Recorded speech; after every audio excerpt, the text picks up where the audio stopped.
eye discipline, running their huddle, knowing situational football. He's got two outstanding playmakers on the outside. He's my version of college football is Russell Wilson. I love watching him play. I think he's got an opportunity to have a big day against a beat-up secondary. Well, when you're Sam Howell and you break records that had just been set by Trevor Lawrence, not too bad. Last season, more yards and touchdowns than Trevor Lawrence. Broke Trevor Lawrence's true freshman record for touchdown passes in the ACC. And if North Carolina can run the ball effectively today and set up play action for Sam Howell, they will be tough to stop. And Michael Carter has a gain of 5 on first down.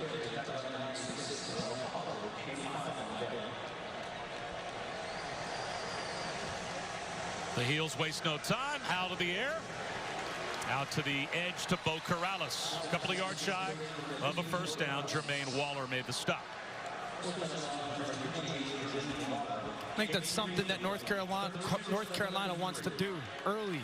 Get the ball out of Sam Howell's hands, get some completions, get themselves just comfortable in this game instead of trying to force the ball downfield.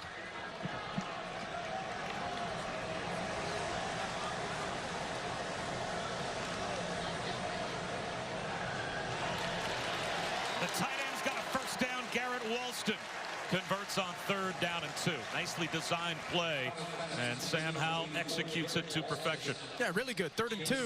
You put formation into the boundary, and if they blitz, you just kick it out there.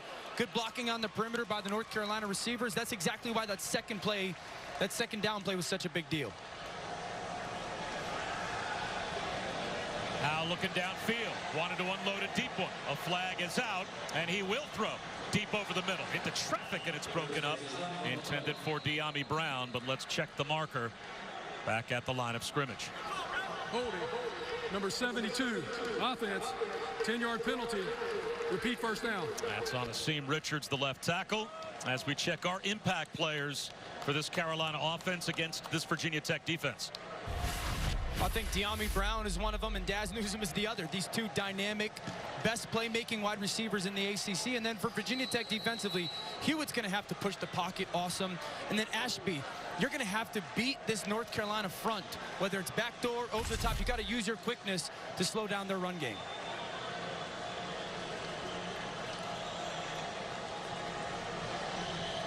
On 1st and 20, they'll run it for a handful with Michael Carter. Brought down by Tyler Matheny. And Tyler Matheny, a walk-on safety, forced to start because of all of the COVID-related and injury-related absences in the Virginia Tech secondary. They were without their top 4 corners and their best free safety in Divine Diablo last week, and still managed to find a way to beat Duke. Howell on 2nd and 16. Corrales breaks a tackle. It'll set up 3rd down and 4.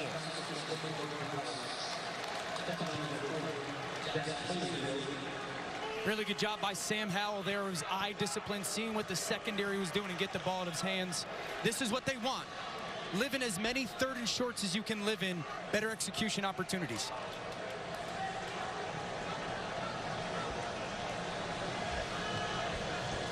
Bottom of our screen, this is the duo. Newsome and Dyami Brown. Where can you get those guys matchups where they can win one-on-one? Newsome in the slot. Dyami Brown widest to the near side left. That's the way Howell's looking on 3rd down. Low throw, scooped up by Dazz Newsome. And that is good for a fresh set of Carolina downs. Yeah, really good job. Sam Howell sees it. Ball comes out. Great job of securing that catch by Dazz Newsome. Dyami Brown ran off the outside. You can see Dazz going, I don't think you can cover me one-on-one. Very confident player.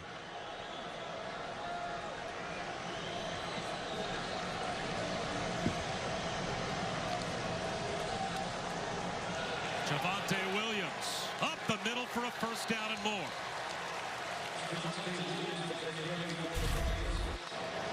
Look at 22 right there, hanging. He's hanging on Sam Howell as the runner, and he's not able to close that gap there. That's why some of these zone reads, the RPOs, as long as the quarterback is willing to run the football and hurt you a little bit, cause those defenders to play hesitant football. Howell, another hookup with Dazz Newsome. He's got a first down.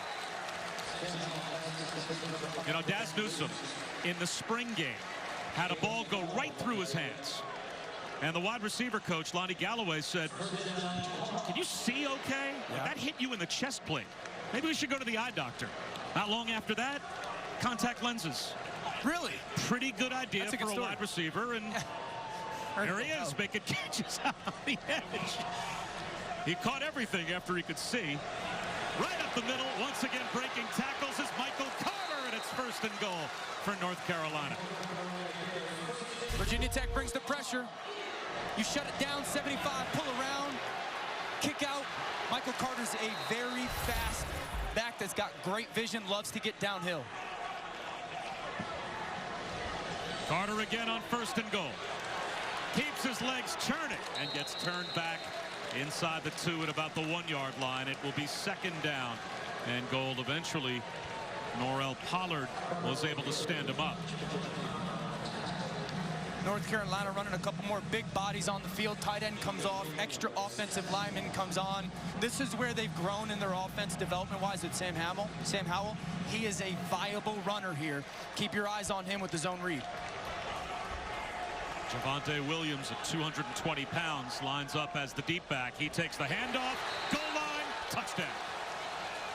North Carolina made it look awfully easy on their first possession.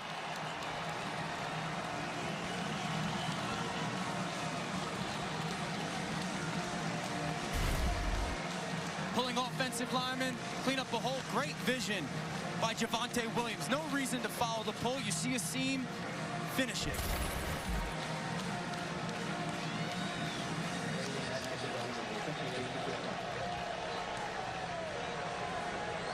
On 11-play, 75-yard touchdown drive to start for North Carolina. Grayson Atkins knocks through the point after. Undefeated, 8th in America, and a 7-0 lead. Javonte Williams already with 5 touchdown runs on the season.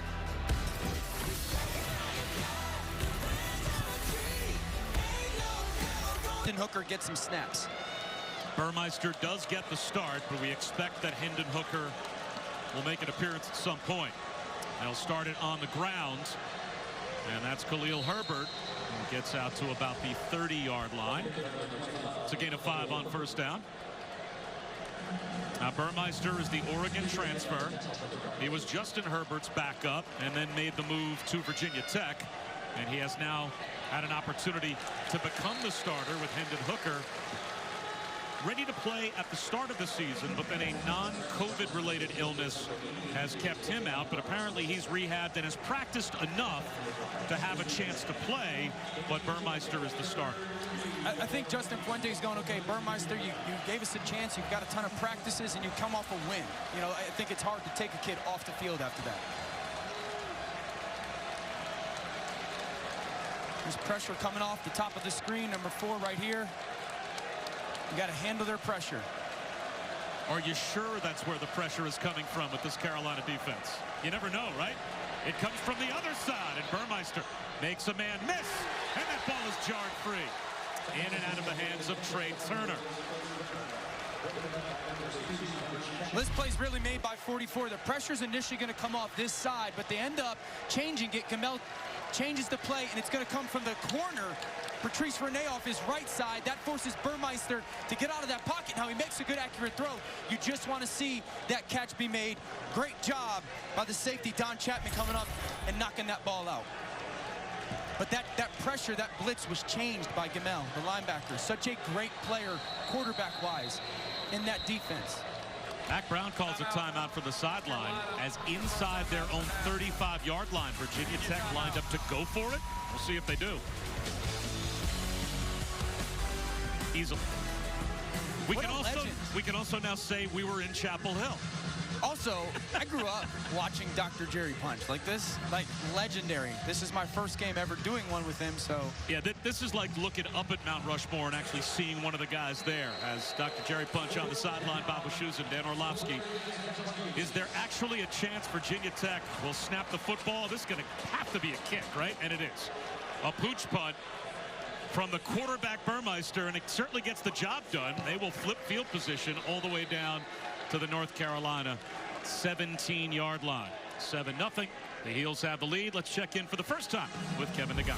Hey, Bob, the studio update is brought to you by AT&T 5G. Let's go to Kyle Field in College Station and focus on the Kyles from Florida. Trask the Pits again for the 7th time this season in the end zone. Gators up 7-0 over the Aggies early. Back to you. Boy, Dan, has there been an offense that has looked better than Florida earlier this season? Do you think anyone's ringing it like a pinball machine? They're ringing up numbers. You think anyone's going to cover Kyle Trask, though? Or Kyle Pitts? Like, hey, guys, they're going to throw him the football a bunch. False start against the Heels, so it'll be first down at 15.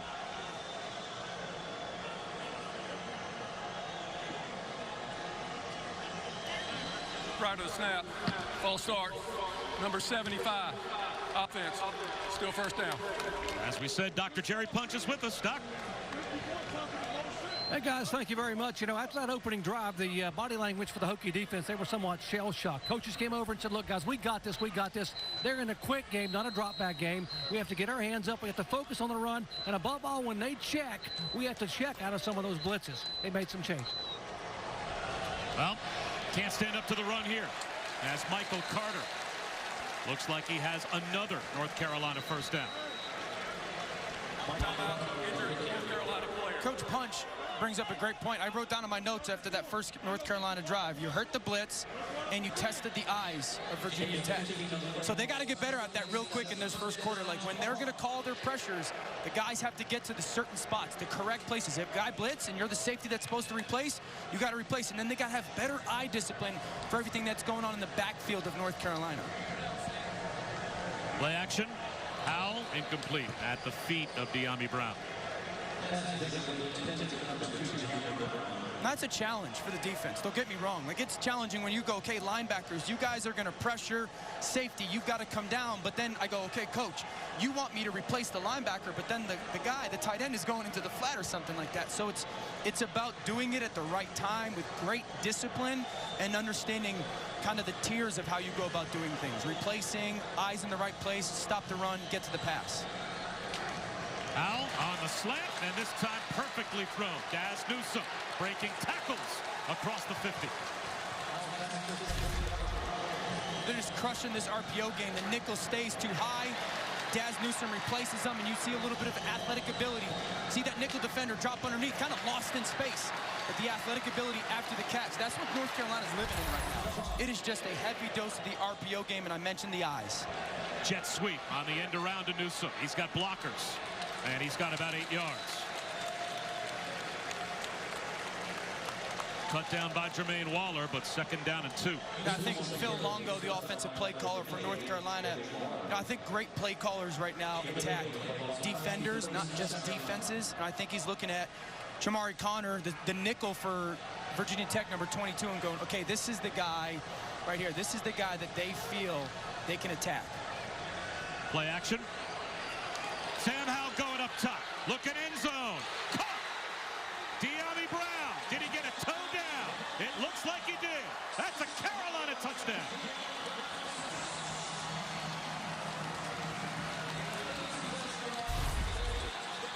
What a beautiful job by Sam Howell in the pocket. Love the air on the throw. Dyami Brown, get your feet in. Very close. Very close. Did he catch the football before the left foot stepped out? Got it? That looks like a touchdown. That right foot looked like it got down, huh? Right there. Great camera work. I wouldn't be surprised if the replay booth buzzes down, because they may want to take a look at what we just showed you. But it looks like a quick confirmation of the touchdown of Dyami Brown, the 9th touchdown catch that he's got of 30-plus yards since the beginning of last season. He's a big play wide receiver, and it's a 2-touchdown North Carolina lead. A methodical first drive, and now the big play second drive. Great job early on in this drive with the run-pass option. And Sam Howell hangs in the pocket.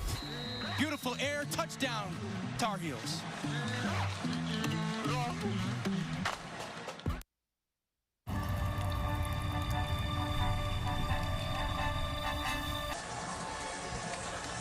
Bob Wischusen, Dan Orlovsky, Dr. Jerry Punch. Very impressive Tar Heels start, up by 2 touchdowns midway through the first quarter.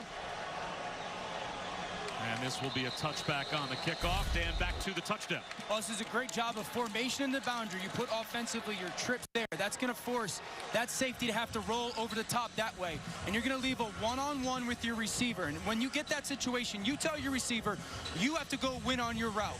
Now, freeze it right there. This is why he wins on his route. He is going to go with a little bit of a double move. He's going to nod to his outside, get that corner to slough off, and then cross his face on the post. Again, great job by Sam Howell in the pocket, but they took the safety away because of the formation. Dyami Brown, go win. Great route running by the junior. Touchdown, Tar Heels. Let's see if Virginia Tech can now respond. Quarterback run for Burmeister. And he spins for 3 yards. Brought down by Don Chapman. Virginia Tech is a run-first, run-second football team. 14-0, I get all that. You still have to stay patient. Stay committed to your game plan. Don't try to change who you are because of what the scoreboard says right now. Stay committed to your run game.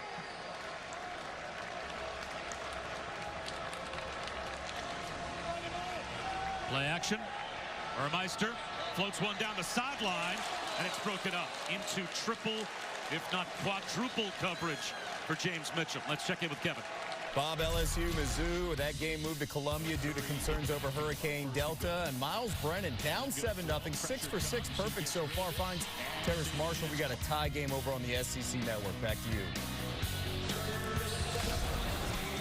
Well, it's all North Carolina early here. Bob Wischusen, Dan Orlovsky, Dr. Jerry Punch.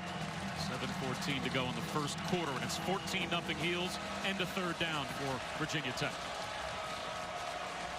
Watch Gamel, 44 right here. He's the communicator. He runs the show when it comes to what's going on pre-snap check-wise. Burmeister out of the pocket. One-on-one against Gamel in the open field. And Jeremiah Gemmel makes the tackle. And it is a third down stop for North Carolina. I just think this kid's such a good football player. Super smart. Plays the position like a quarterback. Runs the defense at the line of scrimmage. Because this is a defense that loves to do a ton of stuff. It looks like Star Wars. Just a ton of moving parts. And you better have somebody that knows what's going on. Gimmel's outstanding at it. And we asked Jay Bateman, the defensive coordinator for the Heels, about Jeremiah Gemmel. He said, look, he is our alpha male. He is the guy that we run our defense through. And the guy that they run their offense through, it's Sam Howell. Look how good this is. He's just reading a single defender. We talked about that formation, tight end, jab step, easy throw, easy first down off one single guy. And then here comes another look. This is run to that defense, and Sam Howell's just gonna have vision on that safety. He goes to middle field. That's one-on-one pitch and catch on the outside. Easy completions for the quarterback. Now listen, these aren't necessarily easy plays to operate, but you're giving him very distinct guidelines. You read that guy. If that guy does this, let's do this with the football. And so just a very good understanding of how they want to execute their offense.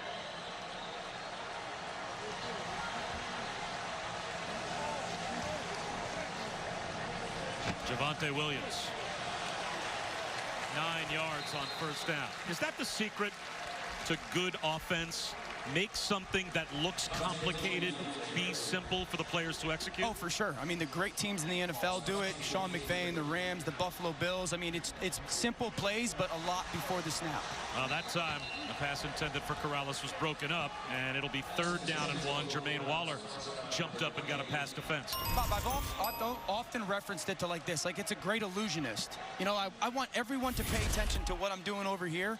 I'm really doing something somewhere else, and it's super simple, and it's just constantly challenging the eyes and the thought process of a defense.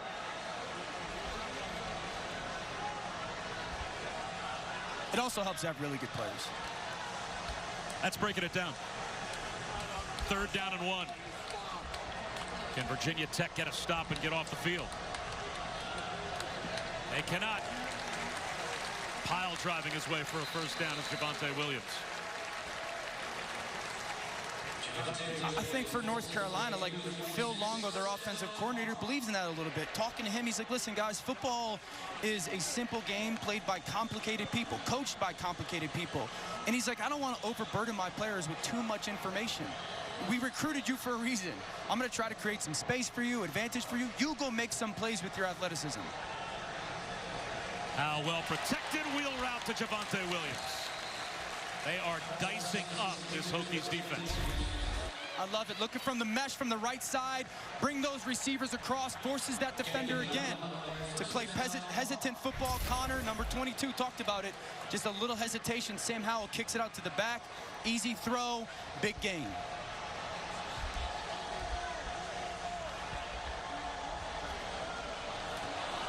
Time it's cut down at the line of scrimmage. Dazz Newsome made the catch, and immediately Jermaine Waller was right at his ankles.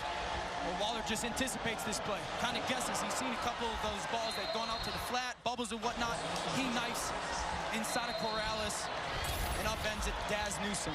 Really good job, but I promise you this, Phil Longo saw that, and he said, okay, corner, you're going to do that. We're going to do one of these bubble pumps, and we're going to send a guy down the sideline.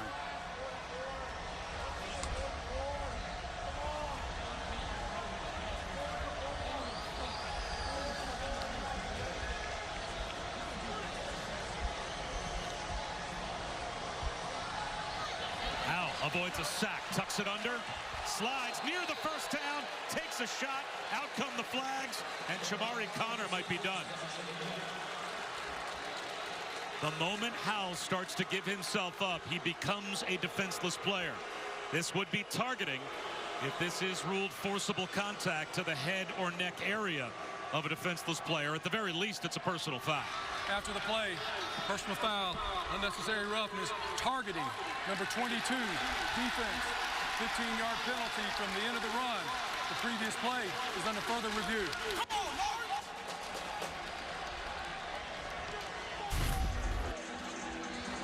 Good job by Howell of making a bad play into a good one.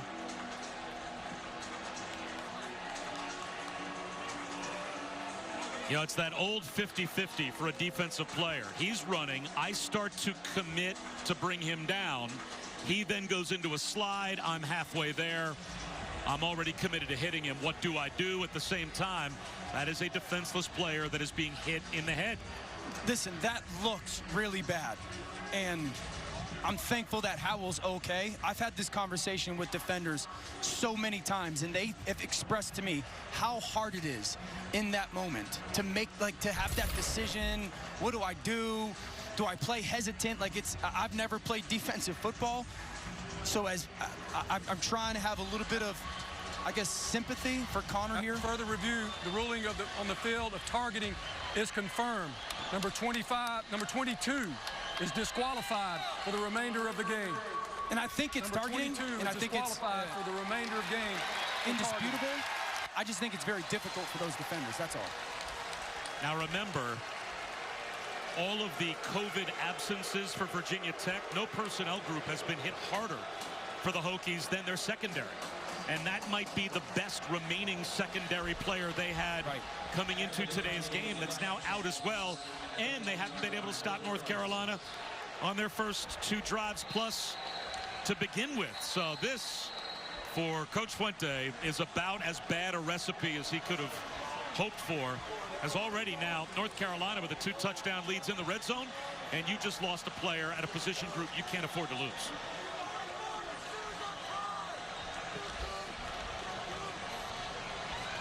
Javonte Williams breaks a tackle, breaks another to the goal line, and he's in for another Carolina touchdown.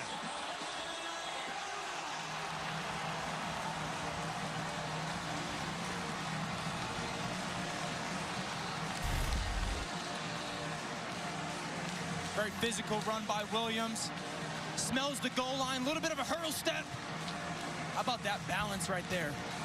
Definitely a touchdown. A great physical, athletic run by Javonte Williams.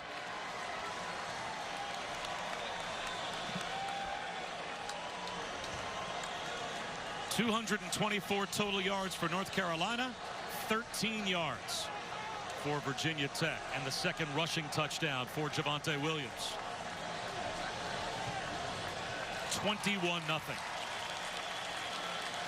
Well, tomorrow at 10 a.m. it's a Sunday NFL countdown start to your day.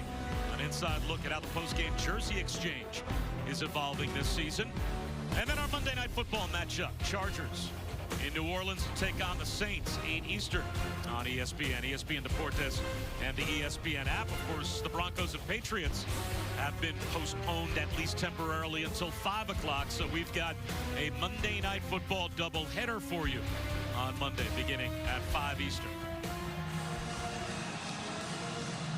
I think when we watched the tape to get ready for this game, your impression was North Carolina's the better team. Oh, yeah. Hard to imagine you thought they were this much better. This is a dominant performance in the first quarter. Yeah, I mean, but in our conversation, I said, listen, if North Carolina has not played nearly as good as they could in their first 2 games, and they won, obviously. And I said, listen, if they play a game, they're just too good. They're too talented on the outside. They're too good up front. They got 2 really good backs, one of the best quarterbacks in America. And I think their defense is fantastic. And right now, through 11 minutes of this football game, they look like an A game right now for the Tar Heels. Who will be at quarterback for Virginia Tech on this next possession? We'll find out after we check in with Kevin Nagandi. Bob, time now for our Protection Spotlight, brought to you by Allstate, where take a look at a great touchdown play. In the Cotton Bowl, Spencer Rattler, good protection, stepping up, and Marvin Mims, oh my goodness, wide open right now, 10-0 Oklahoma over Texas in the first quarter. That looked like a blown coverage. Shocking. In the Red River rivalry. Shocking. Texas blew a coverage. Hendon Hooker, at some point, we were expecting to see on the field. Down 21-0, though. Braxton Burmeister is still out there for Virginia Tech. 1 for 3 for 2 yards to begin. Straight quarterback run on first down. And he is blown up after a gain of maybe a yard. Again, it's Don Chapman coming up from safety to make the stop.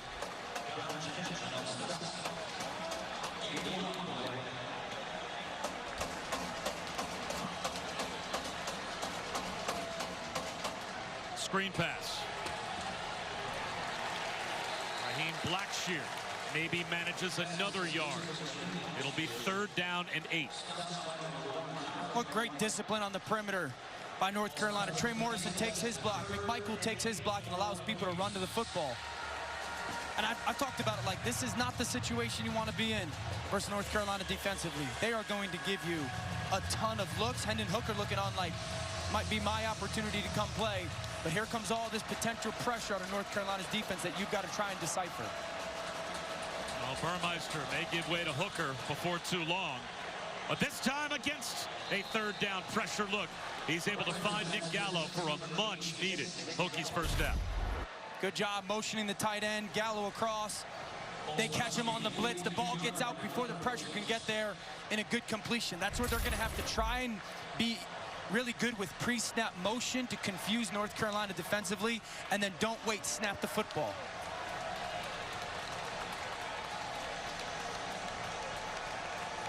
Look at communication. Look at the back-end communication right here from North Carolina.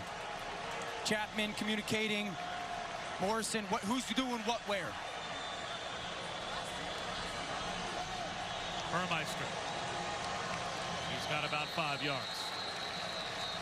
I thought your comment this week that perfectly summed up the North Carolina defense was, don't trust them, they're all liars. Yeah, it's because as a quarterback, you stand at the line of scrimmage, well, you'll watch tape and you'll be like, okay, I can get tells off of what the defense is doing per this person or alignment or front, okay? And then you get to the line of scrimmage and you're trying to see if your preparation is accurate, and then all of a sudden you're like, wait, that guy, he should have been playing cover 2, but he played cover 3. Or that guy looked like he was blitzing, but he didn't. And it's just you can't believe anything that your eyes tell you pre-snap. Bubble screen. Trey Turner dodging tacklers. Gets loose. Down the sideline goes Turner. Stays in bounds. Written out finally by Don Chapman. But a big play sprung by the Hokies gets them in position to get on the scoreboard. Ball out, blocking on the perimeter. Trey Turner's a playmaker, explosive guy. How many big play Trey? How many touches can they get in his hands? And you see the elusiveness in the open field, then the ability to get down the sideline. This is what Virginia Tech's offense needed. You know, like try to loosen up this defense for North Carolina a little bit. You got a huge 3rd down conversion, and then you get a playmaker with the ball in his hands on the perimeter. And if you're a Carolina fan wondering, well, they were blocking before the ball was thrown. As long as the officials see that the ball is caught at or behind the line of scrimmage, you can block. It's not offensive pass interference. And now we've got an injured Tar Heel to worry about as well. This week, quarterbacks highlight our Saturday night football game with the Eric King, number 7 Miami, taking on Trevor Lawrence and number 1 Clemson, 7:30 Eastern on ABC and the ESPN app, as we take a look at our All-State playoff predictor and talk about the chances of being in the playoff being greatly influenced by the outcome of tonight's game. How about Miami? If they win or lose tonight's game, we're basically saying they've got a 2/3 chance to be in the playoff or no chance, just based on the outcome of tonight's game. I think that's going to be a fun game to watch. I think that D'Eriq King is a difference maker offensively. Clemson's got a ton of athleticism on the field defensively, but I just think he's a special player that can close that talent gap. Ramon Fox off the field now for North Carolina. He was the injured Tar Heel, and he is a difference maker in that front 7. They'll keep it on the ground here with Raheem Blackshear. The Rutgers transfer picks up about 1.5 yards. You know, very interesting right now to North Carolina defensively. They got all 11 guys about 10 yards from the line of scrimmage. Their defensive coordinator, Jay Bateman, has said, you're not going to run the football on us. We're not going to lose this game because we're so scared of the deep ball. We're going to make you run versus our defenders close to the football. And if our corners play well, you can't throw the ball on us downfield.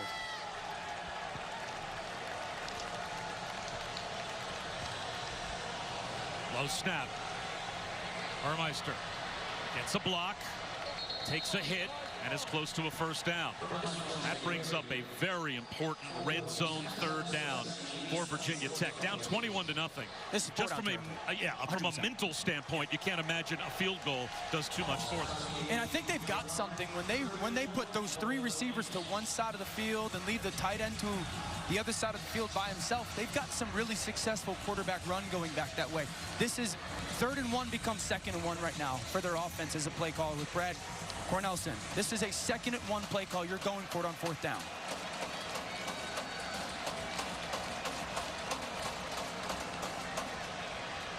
First down carry by Raheem Blackshear. It is 1st and goal for Virginia Tech, and that should take us to the end of the first quarter, unless the Hokies line up quickly and snap it, but down to 10 seconds to go in what has been a North Carolina-dominated first quarter, but Virginia Tech in a goal-to-go situation. And that will indeed take us to the end of the first. Dominant performance by the Heels in the opening quarter. Couple of touchdown runs for Javonte Williams. We'll come back for the start of the second quarter after these messages. A word from our ABC stations.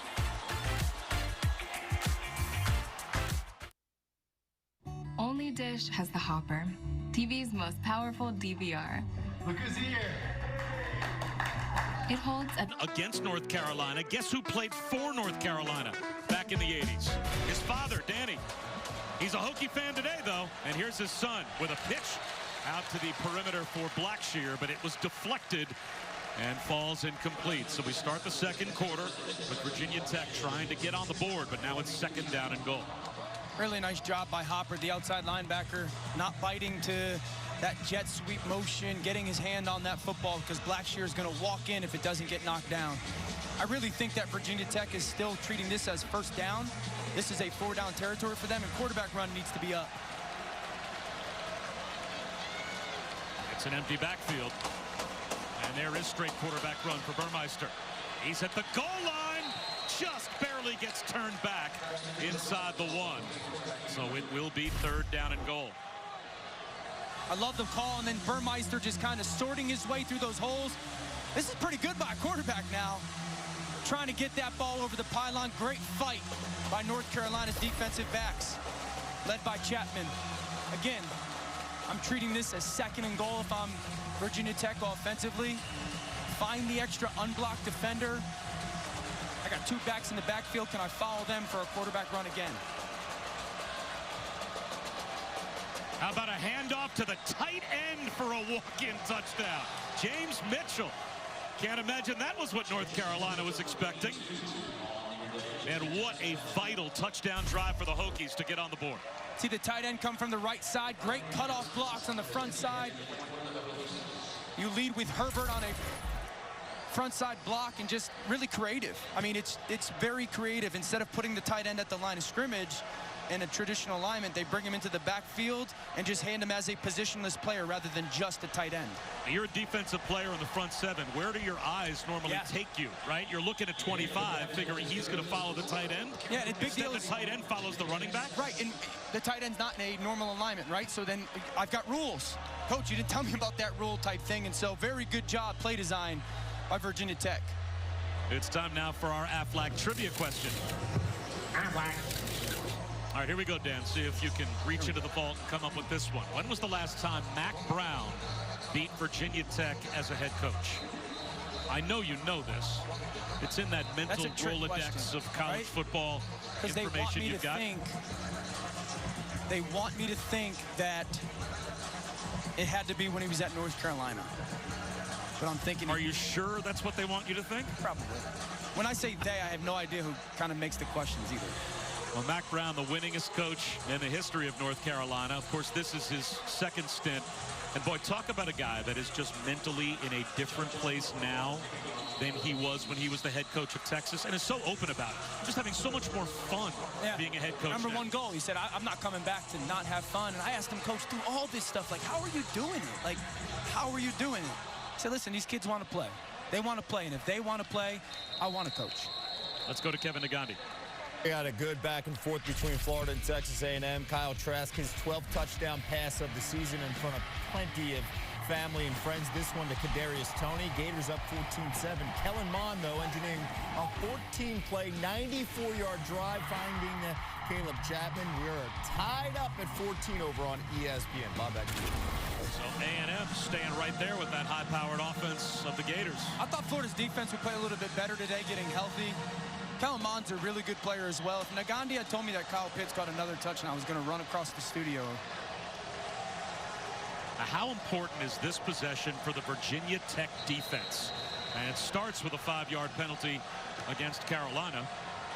False start, number 75, offense, 5-yard penalty, still first down. Josh Azudu, the left guard, commits the 5-yard penalty. You have to send your defense out there, I would think, saying, boys, we just got a touchdown to maybe get ourselves back in the game. Yeah. We need to stop. You know, first of all, is as Connor has left the game, who's playing their nickel back, like, okay, how do we adjust our plans for Justin Hamilton, their defensive coordinator, and keep the ball in front of them? Joffrey Brown's first catch out to the 30-yard line. Like, that's too easy on first down. I mean, the corner's 9, 10, 11 yards off. Like, that is going to be thrown every single time by this North Carolina offense. Both Brown brothers on the field, Joffrey and Dyami. There's a handoff to Carter. It'll be a third down, though. He's tripped up for a gain of 3, so here is a chance for Virginia Tech to get a stop down by 14. Third down and 2. Rayshard Ashby, he's the quarterback of that Virginia Tech defense, made the stop.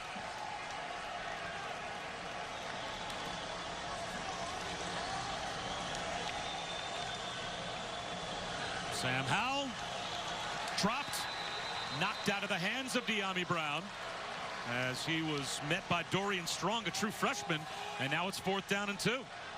Great job by Strong. Left side of our screen, pass breakup, but don't just go hit the receiver. He punched with that left hand right there to knock that ball out of Dyami Brown's hands. That's a disappointing drop for this North Carolina offense. Too good of a player, Dyami Brown, to drop that football. But, Bob, you mentioned at the beginning of the drive, like this, you find a way to win. Find a way to get off the field. In the back-to-back possessions for the football team, offense score, defense get off the field, could be huge. Also, no program prides themselves more on their special teams abilities than Virginia Tech. Fair catch, though, made here at the 31-yard line by Tavion Robinson. So down by 2 scores. Tech has the ball back. Time to answer our Aflac trivia question. When was the last time Mac Brown was a winner against Virginia Tech as a head coach? Dan knew this. He said it to me just in my ear. 87 against Tulane. I was right. Pretty good. Look at this, Mac Brown, head coach of Tulane. before he took over at North Carolina, and then, of course, before he went on to become a national championship winning head coach at Texas.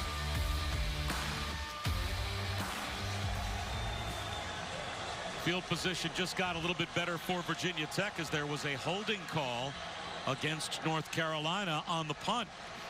And now we do have the anticipated quarterback switch as Hendon Hooker is in the game to take over with great field position, making his debut.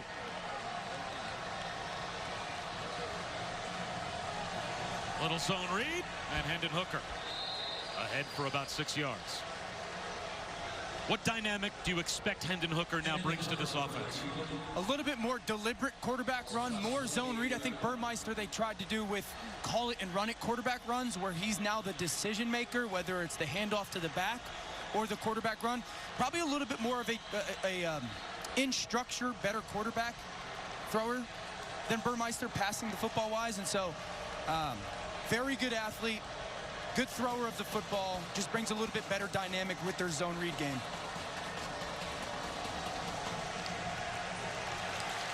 Caught behind the line is Khalil Herbert.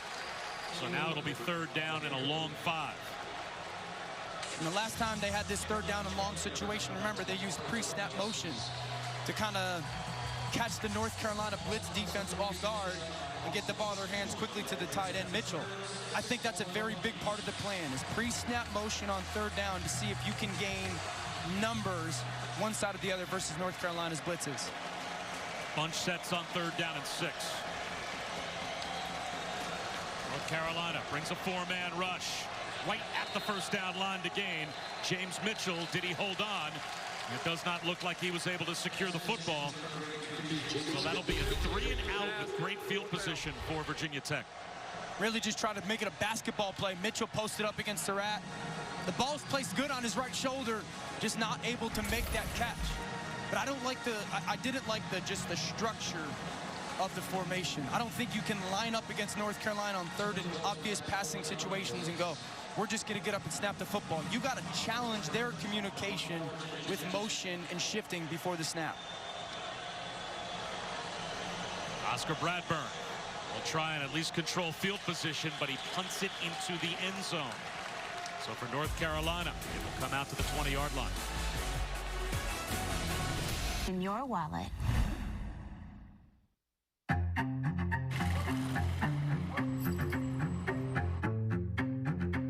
Federal Credit Union. His mom and dad both serving our country. His mom, Suzette Ellington, in the social work department for the Air Force. And his dad, Tony Carter, a tech sergeant for the Air Force as well, served for 20 years all around the world. And so we thank Michael Carter and his family for your service. 20-yard line to start for Sam Howell. Cutback lane for Michael Carter. He's got 6 yards on 1st down. Amari Barno made the tackle. I think that's one of the things that probably we don't talk about enough with Michael Carter, Bob, is like really good vision. He's a great athlete, powerful, fast, really good vision when it comes to front side or backside holes. Sam Howell, that's dropped by Dyami Brown. Let's check in with Dr. Jerry Punch. Hey guys, coaches say Sam Howell has grown immensely since last year. Not that he wasn't good as a freshman, but making quicker decisions, getting the ball out of his hand, the flexibility and ability to adjust on his play calls and checks. In fact, his leadership role. He's not a Baker Mayfield, not going to scream and yell, but he's become a leader. And like the guys at the next level, he can have his face mask look one way and his eyes look the other. Take that front hand off the ball on a pump fake, and that lets the DB check. So he has grown immensely since last year, and offensive coordinator Phil Longo says he is becoming the quarterback we all knew he could be. Well, 3rd down and 4 here. As Howell scanning the field, and he's going to go down. Thrown down by Amari Barno. So Virginia Tech's defense starting to make some plays as we check in with Kevin Nagandi again. Bob, Texas quarterback Sam Ehlinger said the university deserved better, and after being down 10-0 to Oklahoma, the Longhorns have life. 10 straight points were tied in the Cotton Bowl. Back to you. How about this Virginia Tech defense starting to flip the script a bit after 3 straight Carolina touchdown drives to start the game? Well, first of all, it helps that Dyami Brown's got 2 back-to-back drops.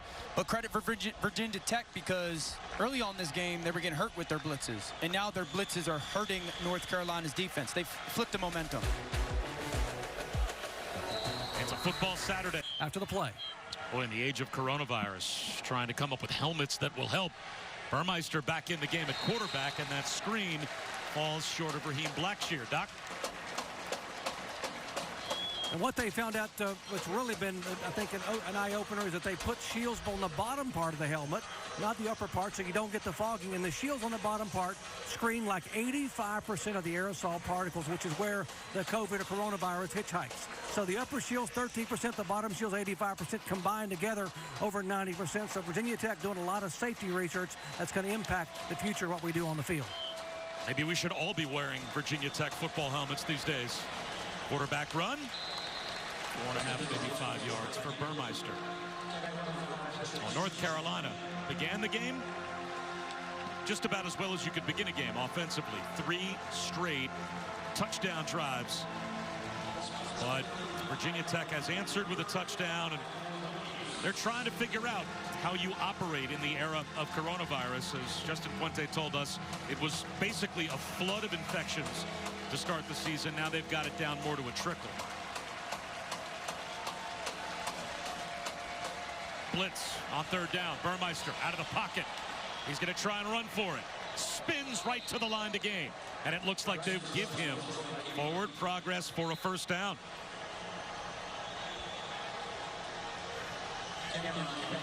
Let's see where they spot the football. That's really closer than I thought it was going to be.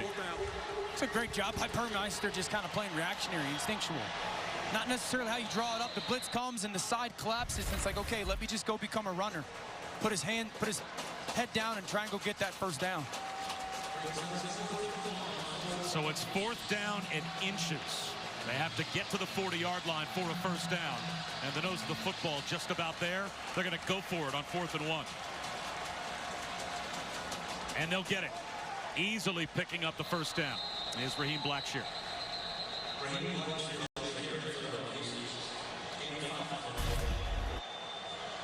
Watch the right side of the screen. Gallo right there. Just get a piece of Asante to give that little seam for Herbert right there. I love the aggressiveness of Virginia Tech's offense. They know they're going to have to go continue to score points to keep up with North Carolina. Justin Fuente said they were going to play this game aggressively, and he shows it there on 4th and 1.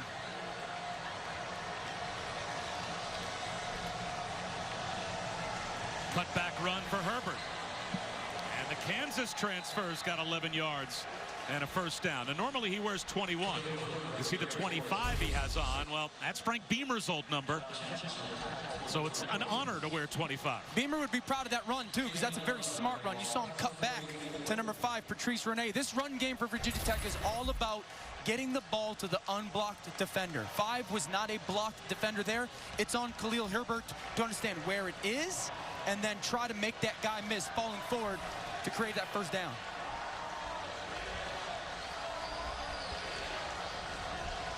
Herbert again. Finds another cutback lane.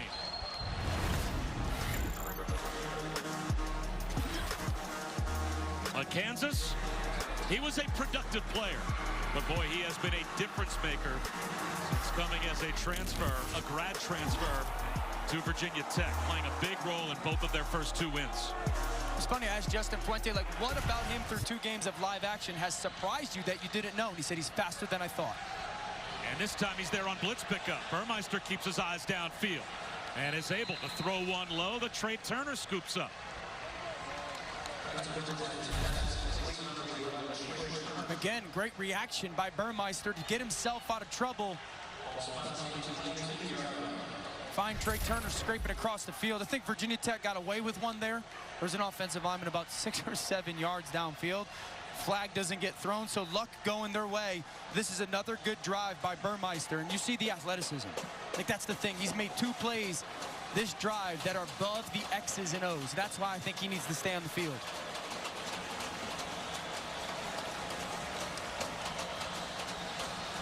Quarterback run again. Burmeister with a stiff arm. First and goal for Virginia Tech.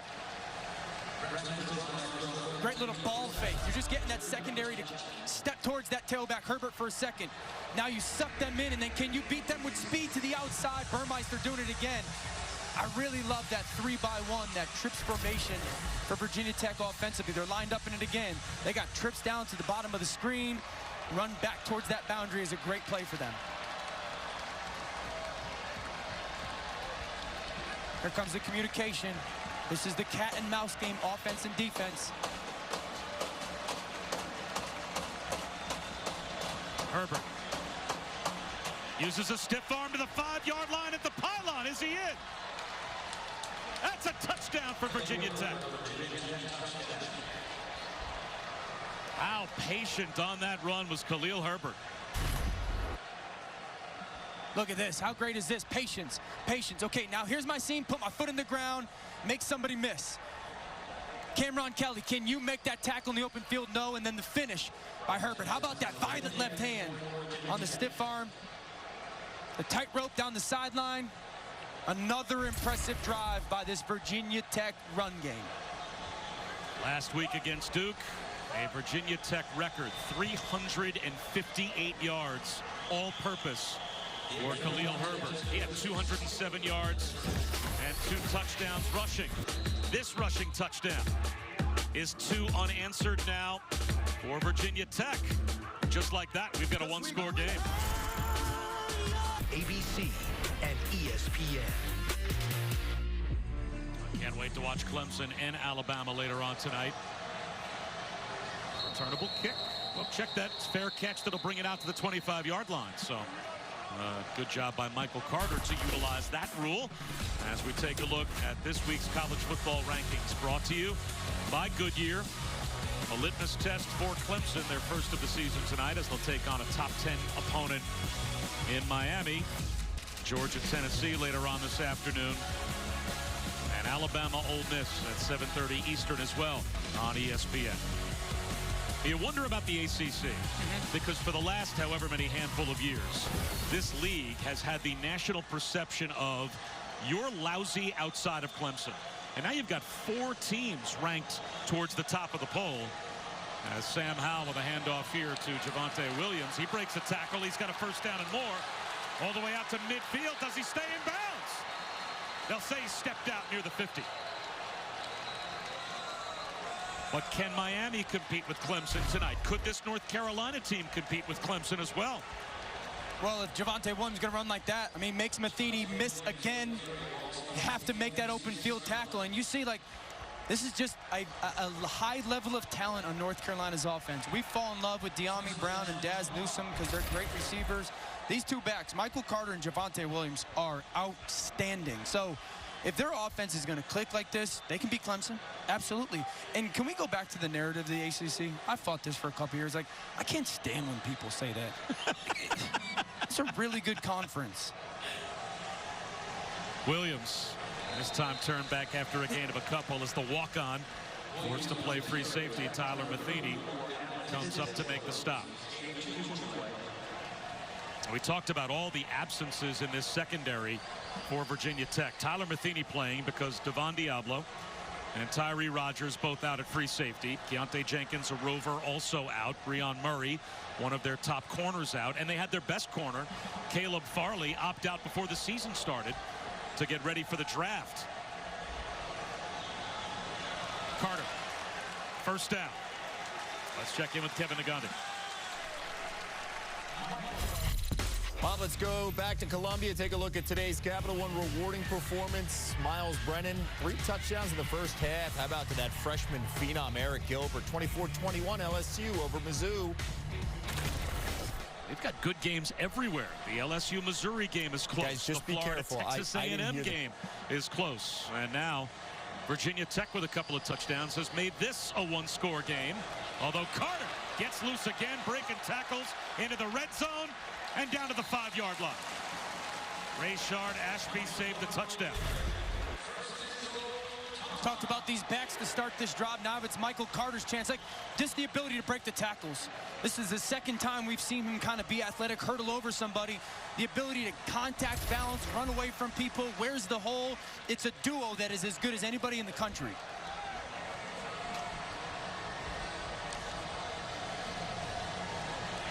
It's a backwards pass caught by Newsome.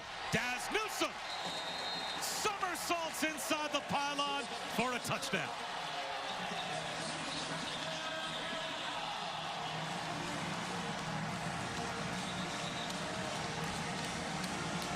You've got a penalty marker down. It looks like that may have come down after the touchdown was scored. We'll check.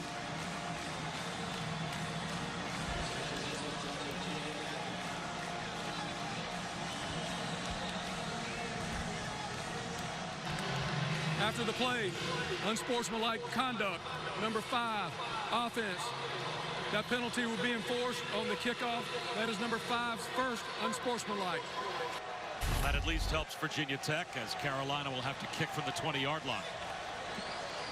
Good ball placement by Howell on that throw. How about the block out front by Corrales and then Dazz Newsome on the finish? I love that play call design. Search for that pylon.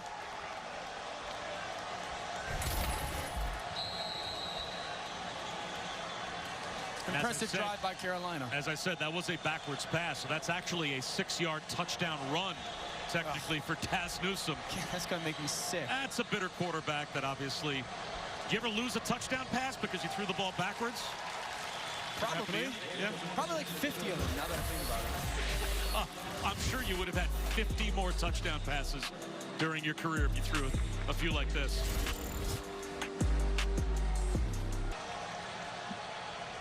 And now Virginia Tech back to the offense. We'll see what kind of field position they get. Might be pretty good. It is. All the way out to about the 37-yard line goes Khalil Herbert. Well, how many times has North Carolina been ranked in the top 10? How about in the 90s with Mac Brown? 23 total weeks over a couple of seasons. Larry Fedora briefly had them there in 2015. But now Mac Brown, upon his return, has them back as number 8 coming into today's game. I love spending time with him, just talking, right? Just talking about everything that's going on. He said something yesterday that kind of blew my mind. We were talking about everything that's going on, and he said, you cannot mentor kids unless you win. Burmeister dirts it. He wanted the tight end screen, and it was not there, so a good play by the quarterback. And talk about feast or famine for both of these offenses. An offense has either gone 3 and out or scored a touchdown, and nothing in between. I think that's part of the way North Carolina is structured a little bit, to be honest with you. I think they want to be a team that pushes the ball downfield and is explosive.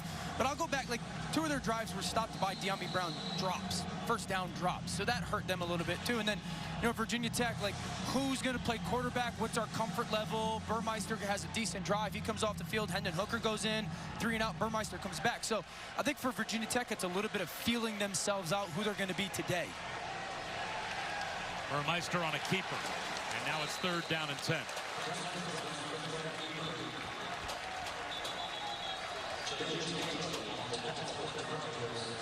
I want to go back to the Mac Brown comment, though, when he says, like, you can't mentor kids unless you win. I just found it fascinating that he understands, like, those kids want to win first, and once you show them that you can help them do that, become better players and win, that's when they'll buy into a lot of the off-the-field stuff of doing things the right way and how to act and how to carry themselves. That's their second timeout of the half. 30-second timeout. North Carolina just spent a timeout defensively. And coming up on the State Farm Halftime Report, Kevin Negandhi, Mark Sanchez, and Booger McFarland are standing by. They'll give you an SEC update, LSU and Mizzou in a tight one, and also the Gators and A&M and College Station. That's been a good game as well. And boy, the Red River Showdown really took a hit the past couple of weeks with the losses by Texas and Oklahoma. I got a feeling Oklahoma's going to be okay. I think they got a good coach. You think he's okay? I think Rattler's going to be okay.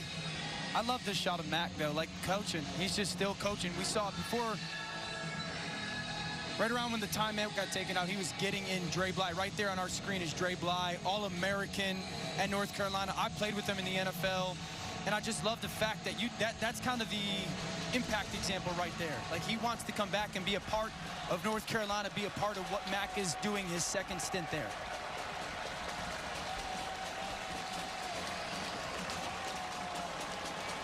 North Carolina brings a 4-man rush on 3rd down. Right at the first down line to gain. It looks as if Tavion Robinson may have it. Oh, they give him a tough spot. He steps out a yard shy. Great job by the offensive line. Who's coming? All right, pick that up, and then Burmeister, hang in there and throw that ball out to the sideline. Outstanding job by Robinson, winning at the top of that route. I'm not sure if that was the best spot Virginia Tech could have gotten. Forward progress for Tavion Robinson. Looked like he might have gotten to the line to gain, but he's a yard short, and they're going for it on 4th and 1, unless replay wants to take another look at that spot. Ruling on the field was ball carrier was stopped 1 yard short of the line to gain. Previous plays under further review. I think this is worth looking at. He needed to get to the 47-yard line to pick up a first down. They marked him down at the 46, but he was shoved back, I thought, right about at the line to gain, as Kyler McMichael was there in coverage.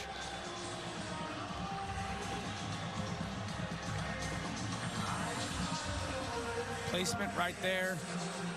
He looks like he gets shoved out at the 46. Now this is the one we need. Makes the catch right at the first down line to gain, and now he is shoved. So that's forward progress. If he was coming, first down. Yeah, if he was coming back of his own momentum and stepped out of bounds, back. Then you mark him out at the 46. If you're at the 47-yard line and you get pushed, the ball should be spotted at the 47-yard line. From where that push starts. That is forward progress.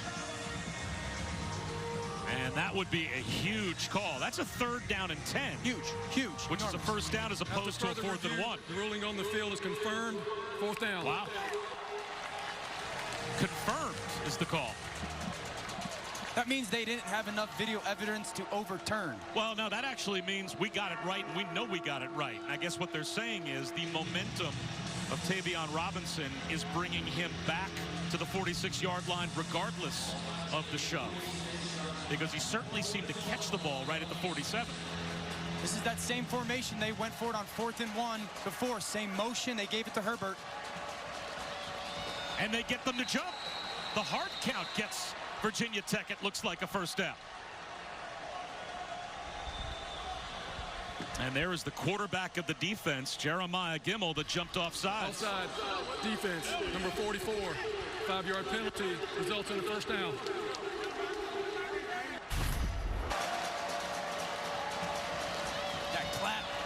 That clap by Burmeister got him. That sold him. Gimmel was kind of committed. I'm going. And nothing was going to stop him in that moment. Really good job using your cadence. Khalil Herbert moves the pile for a couple of yards. I think if you're Virginia Tech right now, you're kind of in between this 2-minute offense and almost 4-minute offense, right? 4-minute offense is burn this clock out. Let's try to end the game usually. You want to burn this clock, but also you got to have a little bit of urgency and tempo because you only have about 2:30 on the clock left to get some points. Eugene Asante is down and injured. That's a sophomore linebacker that the coaching staff for North Carolina thinks is just as good. They think he's the next Chaz Surratt or Jeremiah Gimmel. Well, next Saturday, the Hokies are on the ACC network. They'll host Boston College in Blacksburg at 8 Eastern. They'll be looking to break a 2-game losing streak to the Eagles. If you don't have the ACC network, go to getaccn.com for instant access.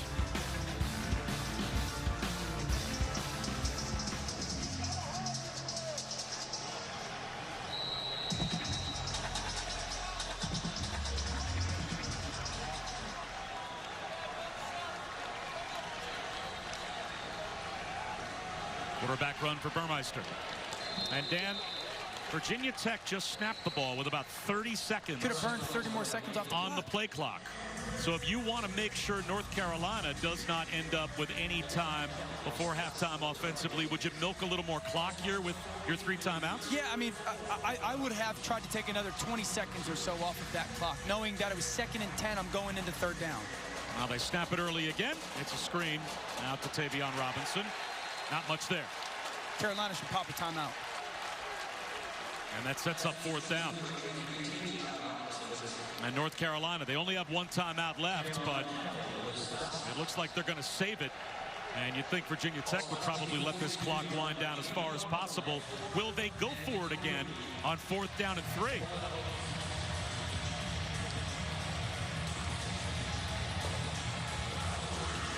Well, they're going to line up to go for it. You got a one-on-one matchup at the top with your tight ends flexed out. Is this the hard count again? Play clock down to 5. Play clock at 2. It goes to 0. And a timeout was called by Virginia Tech just before a delay of game flag would have been thrown. 30-second timeout.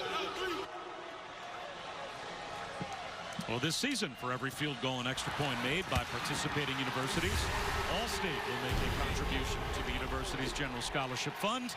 Thank you to Allstate. It's an interesting chess game decision here for Virginia Tech. But that's why I felt like North Carolina could have called timeout there. You knew Virginia Tech was going to go for this, right? Or more than likely they were going to go for it. They've been aggressive on 4th down all day. And I know if I get a stop, I've got 30 more seconds on the clock if I'm North Carolina offensively, right? And so I think it was a really good job by Virginia Tech of letting that clock go down, because now you've minimized the amount of time that Carolina does have if they get the football back. They've been really good in those 3-by-1 formations of both run game, but also kind of some of these design perimeter, get the ball out quickly, block on the perimeter plays. So I think this is a dual, kind of a double play call in the huddle. Braxton Burmeister, if you see a 1-on-1 or 2-on-2 on the outside, let's try to get a pick and a rub. If not, we're going to go quarterback run inside that box. After the timeout, 4th down and 3. And they will snap it. Burmeister, there's the slant, incomplete. Trey Turner was hoping for a pass interference flag, and it does not look like he will get one. So now North Carolina has a timeout and 1:11 on the clock, and great field position. Great job, right side of the screen. Look at the safeties. Playing inside out, Chapman and Morrison. Morrison knows I can let that receiver win on my inside. I've got Chapman rolling down for my help, and he kind of vices that receiver. Good job by North Carolina's defense. Now you got 71 seconds left in this half if you're Sam Howell. The big thing here is just getting some form of a completion on 1st down. Like, let's get this 2-minute drive going. Know you've got 1 timeout in your pocket.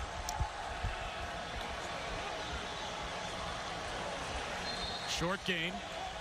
And with that timeout and 1:04, the clock will roll. It'll be 2nd down and 3 after the catch by Dazz Newsome, or rather 2nd down and 6, pardon me. And your goal is to get a kickoff. Worst case scenario, you try to get a kick off.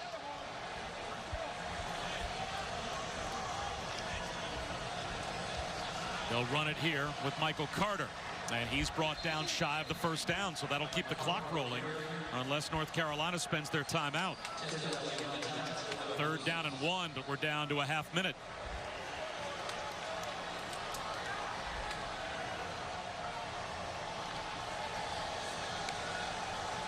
There's a 1st down catch. That'll stop the clock. Dyami Brown steps out. 22 seconds to go in the half. I think right now, if I'm Phil Long on North Carolina, I'm running something very similar play-wise. Like, Virginia Tech is playing soft on the outsides. They're not going to allow the ball to go over their head. Just try to get another 5- or 6-yard completion. Soft up top again. You can get an easy completion up top. Howell's going to look for the end zone. He's got a 1-on-1, and he drops it in to Dyami Brown for the touchdown. Wow.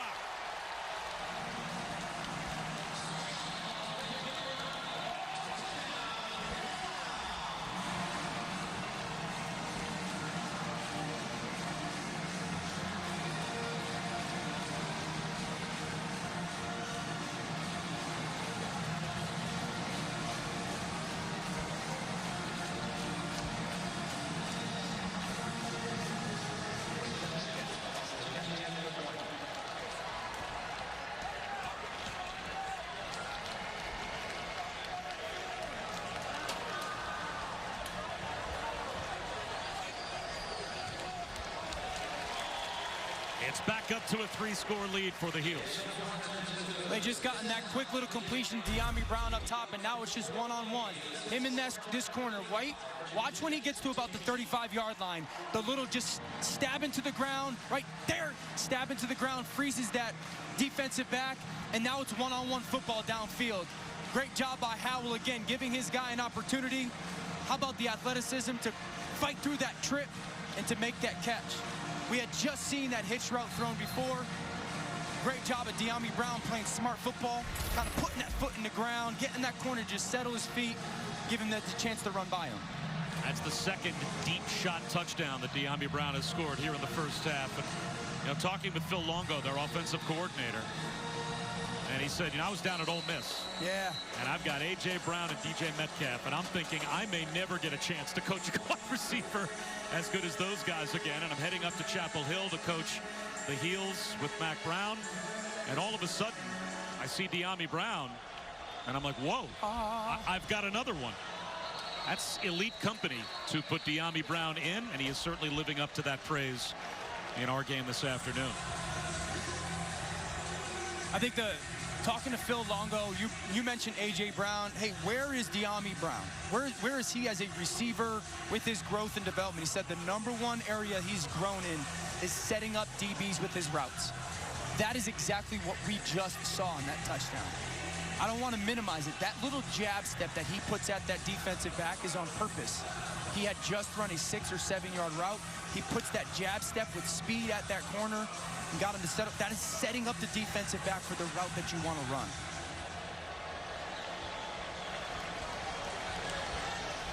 Burmeister to throw with 16 seconds to go in the half.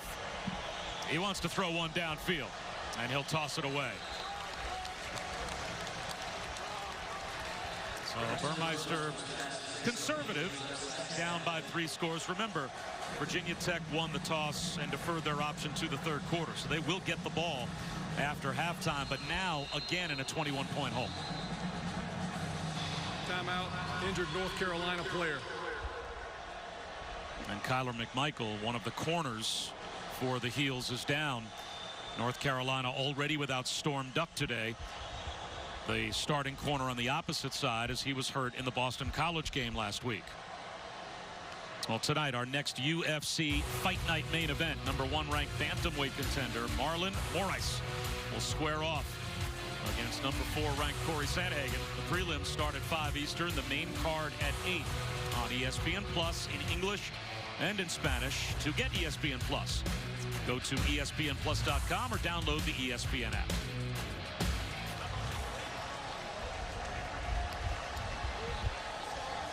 So both of these teams suffering absences in their secondary, as that is one of the 2 starting corners that was able to make the start for North Carolina coming off the field. McMichael on the sideline, Storm Duck out there. They also lost their starting true freshman nickel, Jacurius Conley.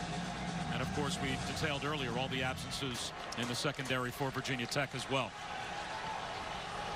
Burmeister, dangerous throw, 4 seconds to go in the half. Not sure the philosophy right now of what Virginia Tech is attempting. Just take it into halftime. It's 3rd and 10. You're nothing good could happen to your football team here. You're not going to lateral a bunch at the end of the half. You're not catching a Hail Mary. Just take it into halftime with a run.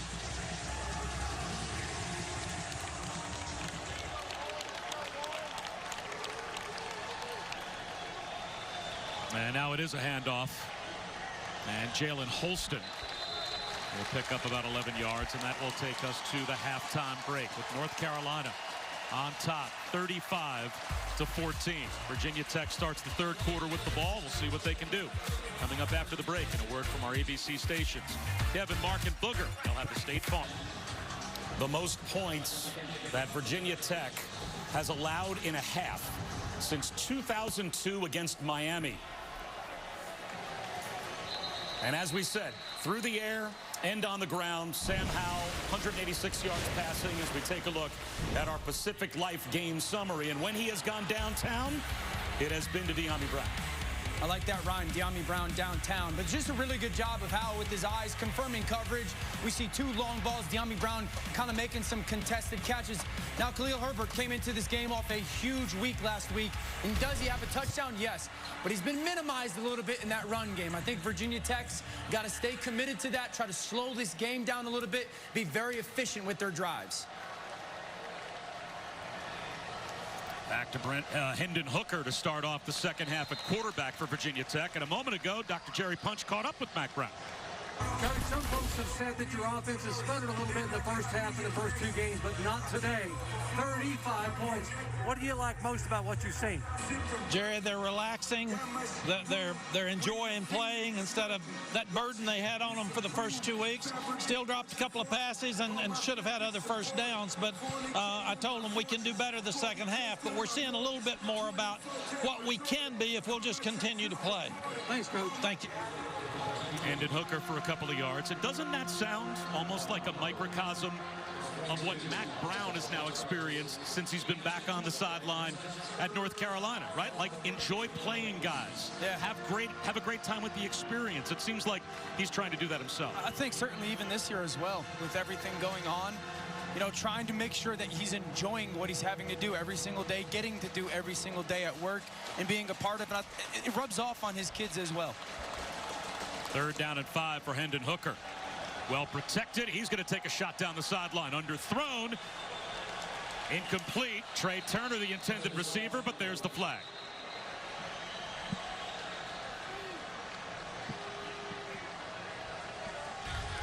Pass interference.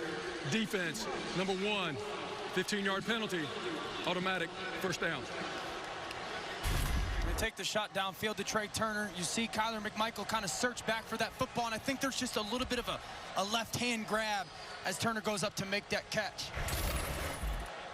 How about the decision, Dan, to go back to Hendon Hooker at quarterback?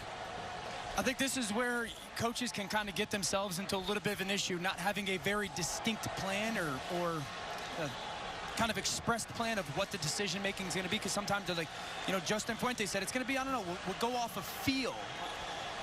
I feel would have told me to keep Burmeister on the football field. No gain for Khalil Herbert on first down. You know, I feel like Virginia Tech at least moved the football for the most part offensively with Burmeister, and I know they want to get Hendon back on the field and getting his snaps, but especially on this first drive, such a big drive, I would have liked to see Burmeister. Herbert flagged down. He's about a yard shy of a first down if the play stands.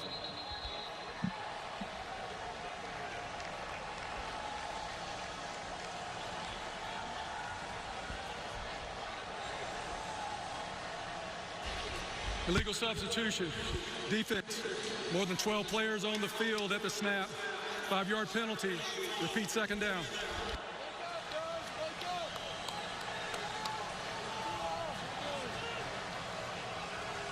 So that's the fast pace getting back to the line of scrimmage for Virginia Tech. That traps a North Carolina defender on the field. Again, number 1 and number 2, both in action tonight on ABC and ESPN. You'll see Clemson and Alabama. Herbert, a yard shy of a first down. So without the penalty, it would have been 3rd down and 1. And that's exactly what we've got. And again, here's the tempo.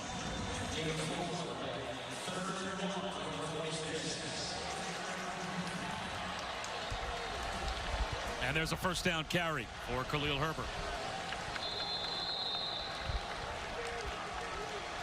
I think Virginia Tech should stay with this. You don't have to get super fancy right now. Like, you've got something working here. You just got 12 on the field 2 snaps ago. You get a big run, a conversion on 3rd and 1.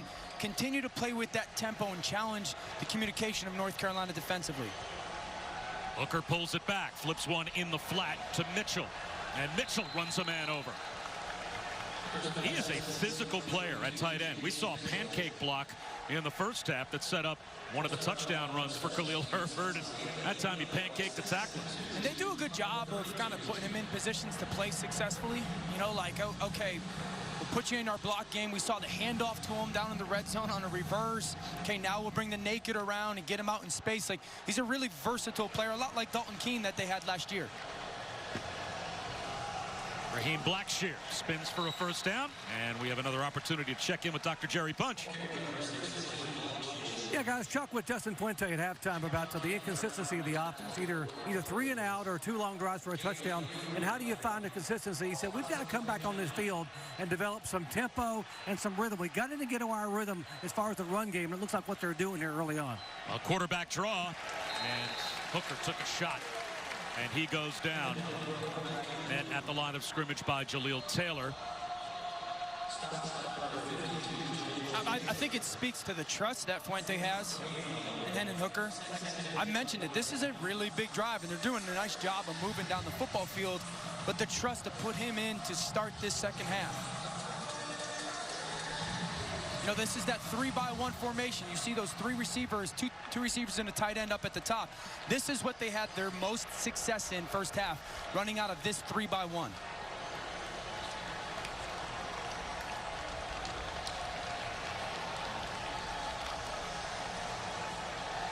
Hooker off play action, seam shot. He's got Trey Turner, and Turner has the end zone for a Virginia Tech touchdown. Flag down on the play.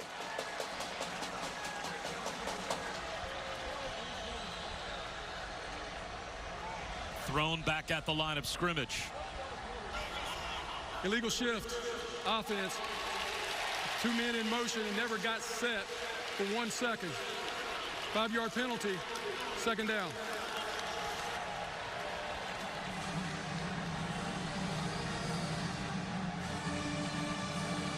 So wipe away the touchdown on what really was a tough call. Yeah, when both those guys moved at the same time, because what happened was Trey Turner came across the formation in motion, and then they flipped the back on the other side.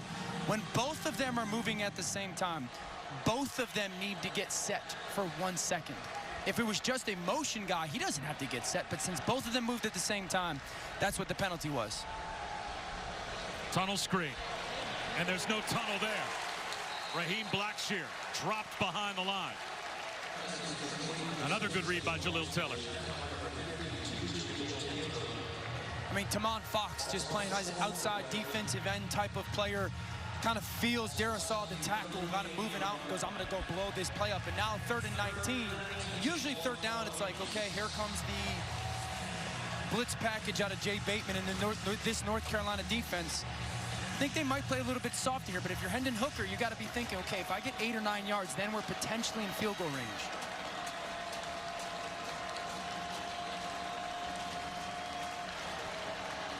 Here comes a blitz. A slip and a fall on the back shoulder throw to a wide open receiver. It's the same play they hit in the first half. You motion out that tight end. You guess what pressure's coming. He's got him on that rail, that real wheel route up the sideline, and Hooker just misses him. Drake DeLulis, the tight end, could not have been more wide open. And that would have gotten them into field goal range at the very least. Hooker's thinking like, hey, you're going to settle. You're going to kind of pause a little bit, and the tight end kept going up the sideline. According to Justin Fuente, they are in field goal range. Here's Brian Johnson to try what would be a career-high 55-yarder, and it is online, and it is good. His previous career-long 54, he betters that by a yard. So obviously the coach knew his kicker and knew he had the leg for it. Virginia Tech had 7 taken off the board, but they do put 3 back on.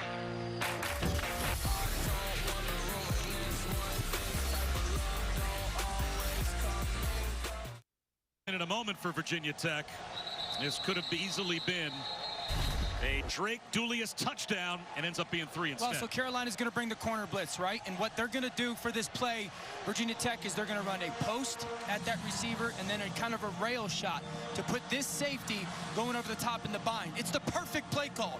You guessed the blitz. The safety, the receiver runs right at the safety. Now look, that safety has closed his hips.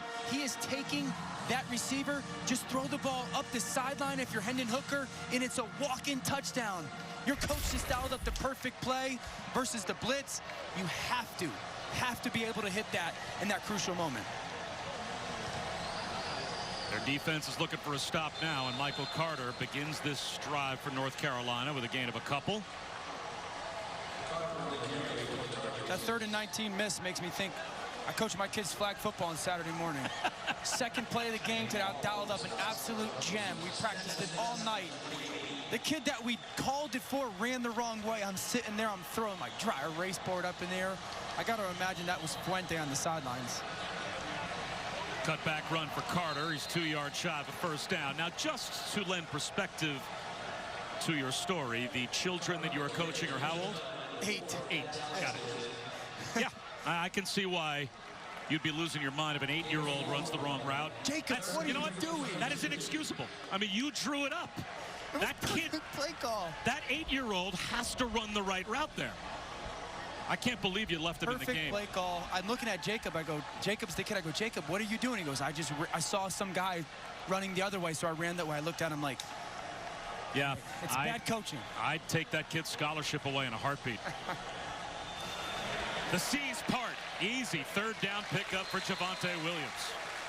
Boy, 3rd and 3, and he wasn't touched until he had picked up 6 or 7 yards. How about the left side of this offensive line just creating holes? Azuda just kind of sitting back on that defensive tackle flowing over the top. I said at the beginning of this week, we all fall in love with these receivers. I'm telling you, the 2 backs, Carter and Williams, are fantastic players. They're getting blown off the ball. And it is a gain of about 14 yards, Doc, as the Virginia Tech defense is struggling. Yeah, we remind the folks just joining our telecast that we told you at the top of the show that Virginia Tech is down 15 players a day.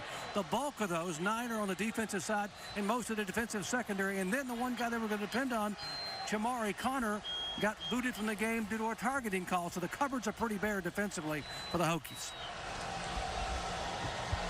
Yeah, they are trying to patch it together, especially on the back end, as best they can. Shovel pass to Javonte Williams. And he is inbounds and picking up yards to the red zone. Carrying tacklers down to the 16-yard line. Get the ball in the perimeter. A little shovel pass from Howell. Look at the blocking on the outside. Dazz Newsome fighting for him. Dyami Brown fighting for him. And then Javonte Williams again, just good pace, good vision, cutback, finisher as a runner. It's a complete football team offensively. And this is going to be the challenge for Virginia Tech the rest of this game and for teams moving forward. How do you match up?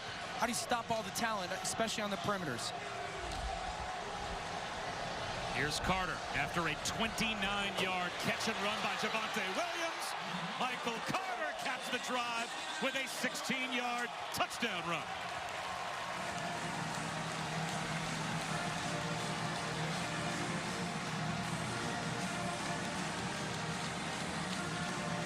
How many teams in college football, Dan, have this 1-2 combination at running back? I think they're the best in the country 1-2-wise, duo-wise, because they're both very versatile. How about the patience right there by Carter? Like just the spatial patience, and then the ability to get back inside of that hole. But they're smart, they're tough, they're good in protection, they're confident, they're selfless, right? You got to be selfless as well, knowing someone else might get a couple carries of yours. 6-play touchdown drive, and 5 of the 6 plays were runs and a shovel pass. So made it pretty easy on Sam Howell as Michael Carter, he finds the end zone for the first time. You should consider making a big deal about it. Bigger? I said bigger. Oh, bigger deal, bigger than what I'm doing. It's not complicated. Financial Futures in Peytonville. Nationwide can help the Greens get lifetime income as their son Kyle's moving back home. It helped set up a financial plan for Mrs. Garcia. And he explained how Nationwide. And he's making some easy throws, nice over the shoulder where the receiver can catch it and walk in the end zone. Second one for Kadarius Toney. The Gators up by 4. LSU, it's a track meet. Terrace Marshall keeps on winning. Miles Brenner's not the issue. What about some defense, baby?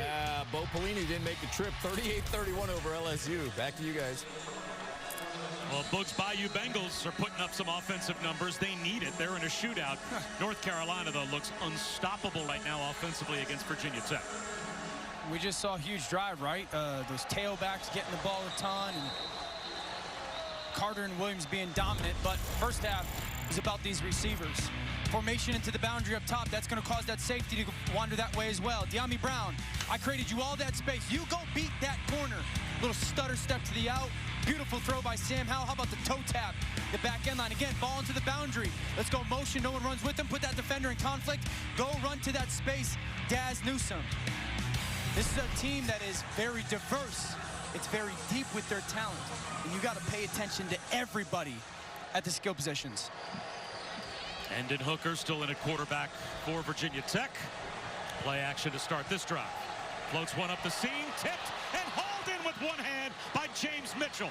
He already has a touchdown on the ground, and he's dragged in tacklers all the way down to the red zone. Kind of living right. That ball almost gets picked off by Chapman.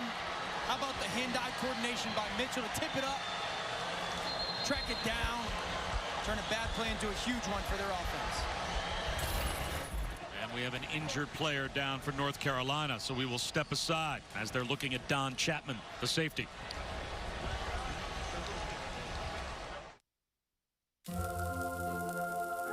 Get extra napkins when you order a hot and juicy quarter pounder. So he is on the sideline. They'll run it with Herbert. He's down inside the 10-yard line before he stood up. Gain of about 8.5. It'll be second down and a long yard.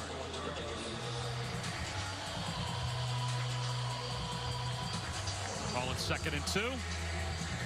Jeremiah Gemmel made the stop. Tempo for Virginia Tech.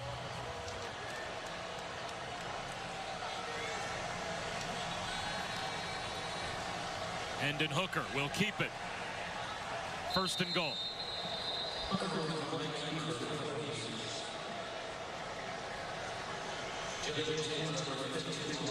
Good job by Virginia Tech this drive right now of a lot of pre-snap motion, some quarterback run. Obviously, it's generated by that big play by Mitchell. This is that 3-by-1 formation that's been really effective running towards. This has got to be quarterback run now with that motion. There it is, straight quarterback run, and a touchdown for Hendon Hooker.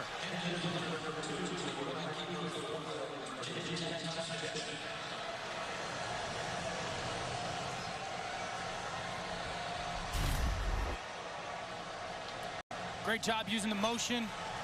That back's going to come all the way out here. You're going to remove somebody from the box, right? Watch the defender go with him. Now that one extra guy's out. You see the point of attack, Mitchell, down block, pull that guard. Beautiful job by Mitchell getting up to the backer, and then Hooker dipping right underneath. 42-24, maybe it's not over yet, as Virginia Tech will put their defense back out on the field. Hoping for a stop, Doc. And indeed they are, but we might want to explain to people why Hendon Hooker has not played thus far this year. You know, the young man was a redshirt junior, expected to be the starter at quarterback for the Hokies before the Virginia game, but then a routine screening procedure showed an anomaly, something they said did not look normal, so they decided in an abundance of precaution, that's the word they use, an abundance of precaution, the medical staff opted to run some more tests. They were able to find out it was simply a variation of normal. He is okay, was able to get back to practice last week, and of course in the game for the first time this year here today.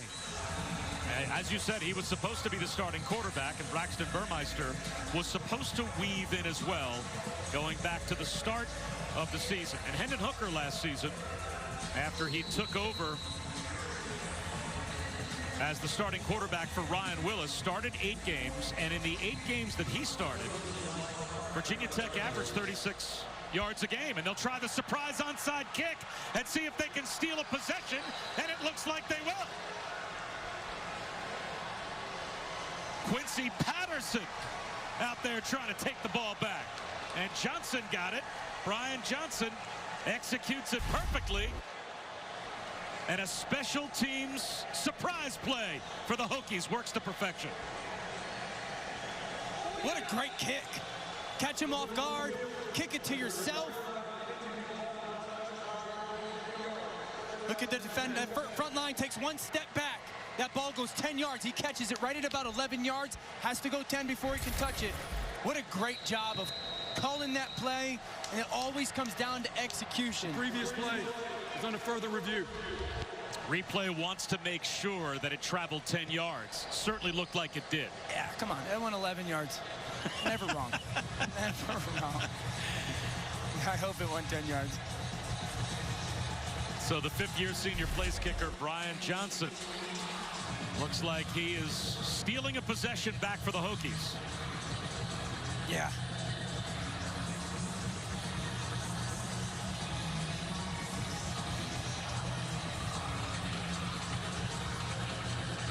Look at the hop. I mean, that's really a one hopper, huh? I mean, kicks it into the ground, bounces up, and then that one hop, it looks like he touches it right at about 10.5, 11 yards. Ball's got to get past that white line right there. That 45-yard line, it looks like it does.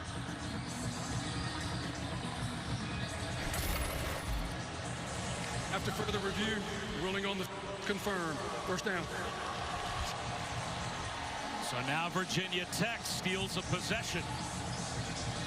And if they are able to score on this drive and pull within a couple of scores, all of a sudden we might have a brand new football game.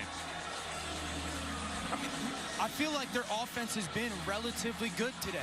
They've had some punch, there's no question about it. But Hendon Hooker kind of comes out this second half, has that play to Mitchell, kind of spurs a drive, and now you're feeling relatively good if you're Virginia Tech. You feel like you've got some stuff in your run game that you can take advantage of, especially going back towards 82 Mitchell.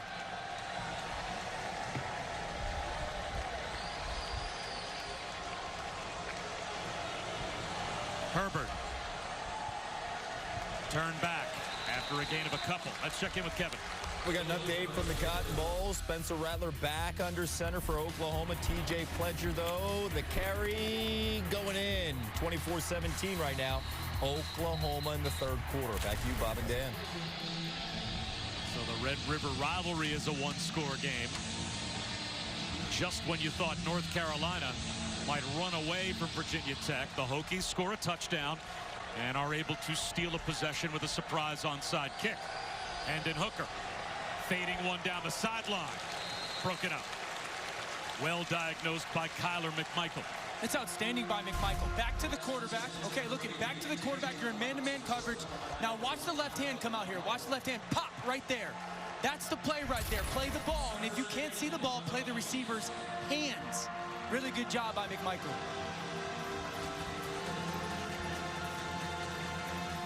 Remember, these third and longs that they've had some success with Virginia Tech, it's been about motioning somebody and anticipating that pressure.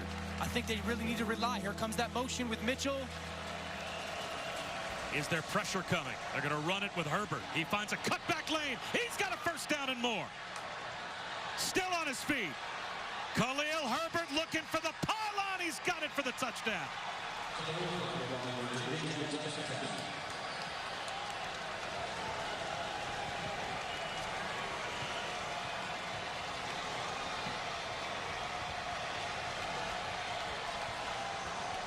How great is this by Virginia Tech's offensive line? Go up, now watch it cut right. There. Beat that safety that's flying upfield and just continue to attack downfield if you're Herbert. Trey Turner down there throwing the block. What a play call by Brad Cornelson and Justin Fuente in this Virginia Tech offense. 42-31. It's an 11-point game with 5 minutes to go in the third. Again, that number 25, Khalil Herbert, that is Frank Beamer's old 25. He has the honor of wearing it today. It's making it stand up. Well, North Carolina's going to pressure, right? You're going to see these two guys are going to come off the edge, all right? Watch those two defenders come off the edge, and then this offensive line is just going to come up to that second level. Once those blitzers come at the top, and you shut off that penetration. Watch the blitzers come. Now freeze. You've shut off that penetration. Look at this seam you've created. You shut off that penetration. You got a block here and a block here. That creates that huge hole, and let it ride. Herbert sees it, the vision. And again, you beat that unblocked safety at about 10 or 12 yards. That is about play calls. 3rd and 8, roll the dice, anticipate the pressure, know that it's coming, shut it off, and you create a huge seam for your run game. And again, Herbert wears the Frank Beamer 25. What I thought was awesome about the story of the honor of wearing Coach Beamer's old 25, you have to play special teams to get the honor of wearing that number. So we're not just going to give it to a star player on one side of the ball or the other, because nobody in college football, I think, valued special teams as a head coach more than Frank Beamer. You got to earn it, right? And he has earned it, and he is earning it again today. Well, tomorrow night, LeBron and the Lakers again will try and win the NBA championship, while Jimmy Butler and the Heat again will try and hold them off. and force a Game 7. It is Game 6. NBA Countdown gets you ready at 7 Eastern with the tip just after 7:30 on ABC. And what a performance it has been throughout the entire bubble for LeBron and Jimmy Buckets. Jimmy Buckets is a dog. He is. I like him. Can Virginia Tech's defense now get a stop? Javonte Williams is met by Rayshard Ashby. I'm really excited about that play call on 3rd down for Virginia Tech. It's such good coaching by their offense. Playing against like a coach like Rex Ryan, you knew he was going to throw crazy pressures at you. And I remember Gary Kubiak at one point being like, listen, we're just going to call a run on 3rd and long and see if we can hurt them. And that's exactly what Virginia Tech offensively did there. And now they've got some life in this 3rd quarter. And now they've forced a 3rd down. They breathed some life back into this defense as Javonte Williams is stopped after a gain of maybe 3.5. So this is 3rd down and a long 4 from the 31-yard line for North Carolina. And the challenge for Virginia Tech defensively is like, okay, 3rd and 4, this could be a run. This could be an RPO because the run game's been so good. They've been getting such good push. So you got to be really good with your eyes if you're a defender for Virginia Tech. Don't just sell out to the run. It's been a while since Sam Howell's gone downfield with the football, and he has a drop here by Michael Carter. And in an 11-point game, Virginia Tech is about to get the ball back. Doesn't it just feel right now, momentum a little bit, you know, like come out, score a touchdown. Wait, our coach decides to go onside kick. You get it, and then all of a sudden, another gutsy play call on 3rd down leads to a huge touchdown. You get off the field defensively. And to me, the amazing part of that is twice in this game, it has felt like it was over. Yes.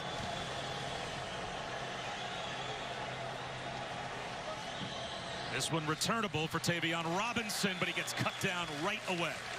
Let's check in with Kevin Nagandi. Oh, we got some developing situations here, Bob. Texas A&M on 4th and 2. Isaiah Spiller. The physicality and the touchdown right now. A&M is back in this game. They lead 31-28 in Columbia. Connor Bazalak, how about this? Tossing touchdowns left and right to Tyler Beatty. And right now we're tied up at 38 apiece in Columbia. Man, all over college football right now. Can anybody get a stop? Points. Guess who just did? Virginia Tech. Wow, what a great tee up.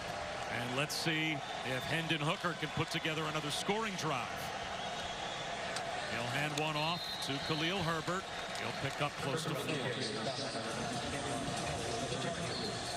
I just feel Virginia Tech like having some success running the football right now, and these North Carolina safeties, Cameron Kelly, Chapman, they're getting nosy.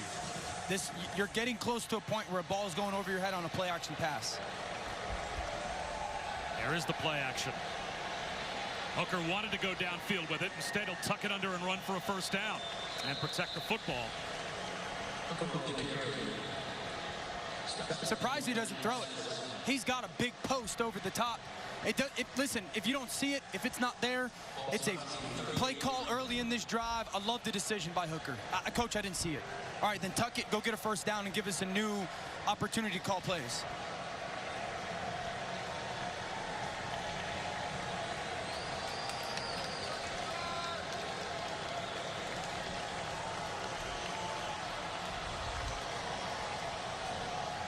Herbert tries to turn the corner and does. Submarines out to the 45-yard line. I got to be honest, I didn't know James Mitchell was this good of a blocker. Right side of your screen, right? Right there. Look at him start to turn. I mean, we've mentioned a couple times today, 4 or 5 times, how good of a blocker he is. He's a really good pass catcher. Usually you don't see that. You know, the pass-catching tight end still be willing and able to go be a part of the blocking. He's been impressive as a blocker today.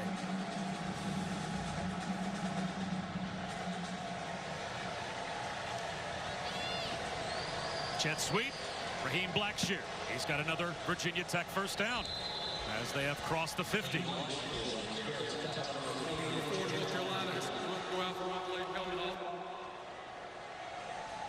Twice in this game, Virginia Tech was down by 3 touchdowns. Yeah. 21-0, blitzed right off the opening jump, and then when they cut it to 21-14, North Carolina came back with a couple of scores and made it 35-14, and yet they have continued to counterpunch and answer, and they're driving to try and make this a 1-score game. Herbert to the 44-yard line, a gain of 3. Yeah, I'd even say this. We came onto the show today and we talked about everything they've overcome and how impressive it was that they just played the games, let alone look good and 2-0. Me, right now, just impression-wise, I don't even care what happens the rest of this game. I'm so impressed with Virginia Tech. The fight, the commitment, the leadership, the not giving up. They could have quit and had a ton of excuses, and they haven't done it yet. Play action.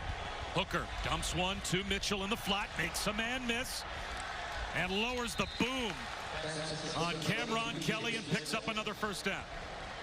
James Mitchell making himself some money today. Watch right side of your screen. Okay, now eyes to the quarterback. Give me the ball. All right, now go make a play in space. Gamel, you can't get me down. Finish it. James Mitchell's earning himself some money today. He's become a big-time player for this offense. Virginia Tech down at 1 point, 42-17. But they've cut the lead to 42-31. What might be the final play of the third quarter.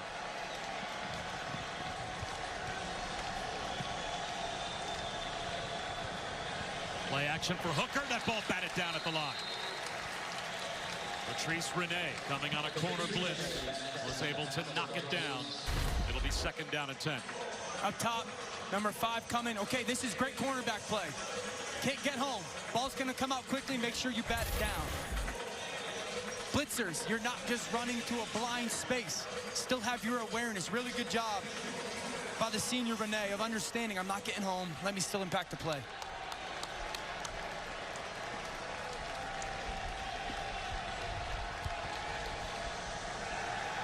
A step back for Hooker. Down the sideline, wide open. Tavion Robinson, touchdown.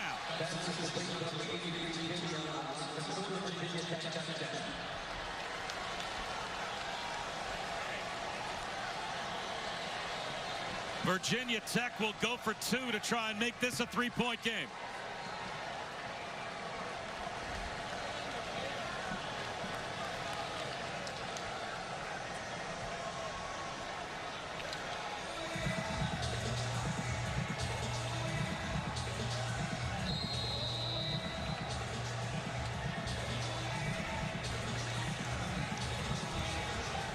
The Hokies to try to pull within a field goal. And this blown dead before they can snap the ball. Looks like a timeout was called on defense by North Carolina. Timeout, North Carolina. How about this play call, though? Here's that 3-by-1 formation. They're going to run everyone this way. Tailback's going to come with it this way. Hooker is going to tuck the ball and run this way, and then they're going to have a jump step by here. This receiver, Robinson, is going to fake like he's going to block and go down the field. Watch everybody react. Here comes the run. Freeze it. And then look at those defenders. You think it's run. You think it's run. And Robinson's just going to sneak down that seam, let it ride, and then watch the patience. Be boring in that hole. Don't run to that safety. Great ball by Hooker to hold him up. And then touchdown Hokies. Really good play design. Also taking advantage of your quarterback as a weapon, right? Let me show you quarterback run. Everybody self-flow that way.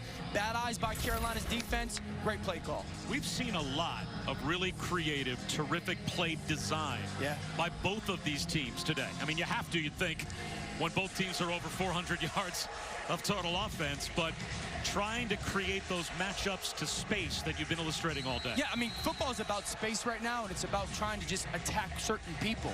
And then so when you get a corner that's out there and you go, okay, I got a receiver here, but now I have flow with the running back, flow with the quarterback, and he's tucked the ball, I'm thinking run.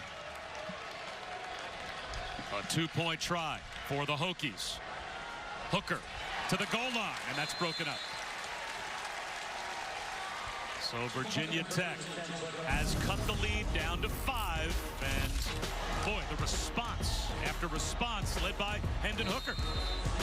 Beautiful job on that quarterback draw. How about the onside kick? not only kicking it, but getting it yourself. Herbert, again, third down, anticipate the blitz, put great vision, and then just kind of this never say die attitude. I'm not going to quit. I'm going to try and go find that pylon. And then this beautiful play call again, the fake quarterback run, the great throw to Robinson, who finishes as well. Virginia Tech came out of this second half saying, we're going to make this a four-quarter football game, and they did that in 15 minutes. And you have to think, with the last 4 possessions, this is Hendon Hooker's game the rest of the way. Well, yeah, I mean, we came out of the second half. I said, I would have played Birdmeister, swing and a miss on that one. That's why I'm up here, and Fuente's down there. But I think that he's given them the ability to throw the football downfield. They've got some big plays in their pass game, and probably just a little bit more comfort in their offense. You know, they had scored their touchdown before, and he just walked over to the sideline and had great leadership. Going over to his teammates, encouraging them, telling them there's plenty of game left, and he was right. Michael Carter out to about the 25-yard line on the return. And again, last season, Hendon Hooker averaged about 14 points per game more running the offense than when he did not play. And now it goes back to Sam Howell, who was nearly flawless in the first half, but he really hasn't had an opportunity to open it up much in the second half. 2 throws in the second half. That is incredible. You want to kind of point to something that's been a huge kind of story of this second half. North Carolina hasn't had the football. They just haven't had the football. And Sam Howell's 1 for 2, and one of those drops is the third down drop by Michael Carter. And time of possession, a 10-minute advantage for Virginia Tech. And a 1-yard gain on first down. Javonte Williams brought down to end the third quarter. What a comeback by Virginia Tech, as Michael Carter made a big play earlier, but Virginia Tech has responded. We'll come back after this message and a word from our ABC stations. Fuente's Hokies have looked dead multiple times against Mac Brown's UNC Heels. And yet here we start the fourth quarter with North Carolina facing 2nd down and 10 in a 5-point game. They'll run it with Javonte Williams. He'll be 3 yards short of the first down. And last season, no team was better in the ACC. Only 2 teams were better in all of FBS in terms of fourth quarter scoring advantage. A dominant performance last year by North Carolina, and this year already they are outscoring their opponents 23-6 in the fourth quarter. We'll see what happens today. I mean, that gives you comfort. You know, it gives you comfort as a player, you know, where you're like, okay, I've been in this situation. I know how to operate. I know how to think. I know how to handle the pressure. Howell, sideways pass. Michael Carter gets a block and a first down.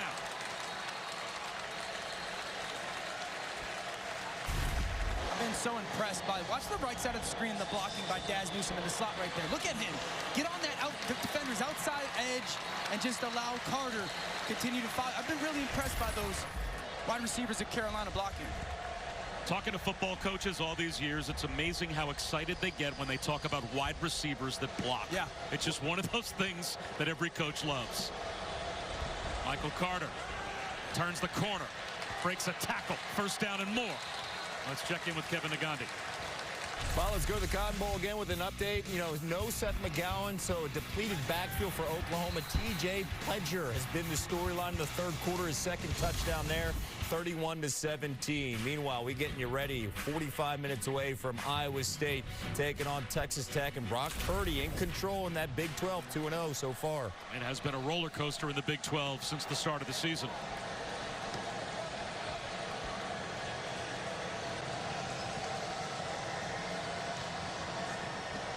Sam Howell, shovel pass to Javonte Williams. He gets to the edge again. Steps out of bounds with a gain of 20 more yards.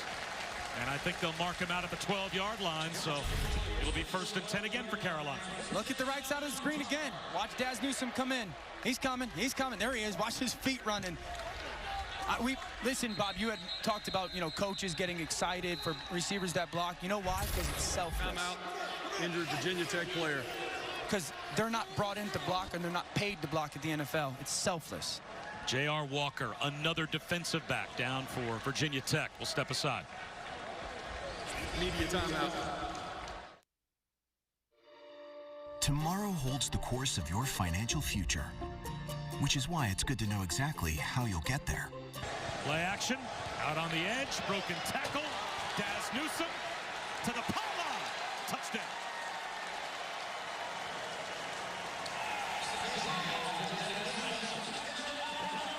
Just an RPO like we saw all first half.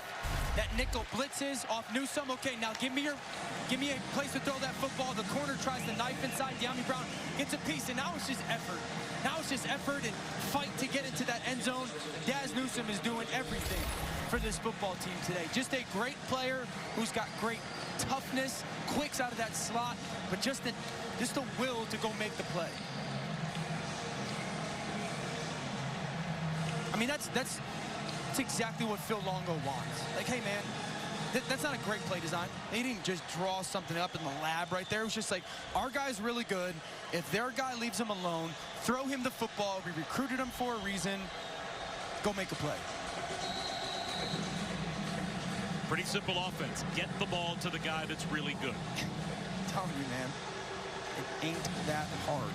That's Dan Orlovsky. I'm Bob Wischusen. Dr. Jerry Punch on the sidelines in Chapel Hill, and this is an important extra point to take the lead up to 12. And now it will be 2 touchdowns that Virginia Tech will need. An offensive explosion between these two teams. 528 total yards for North Carolina.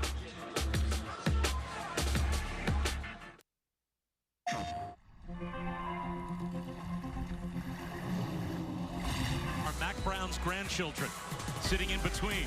That Julius Peppers down on the left, Mitchell Trubisky over on the right. See, saw Giovanni Bernard. We were talking to Mac Brown.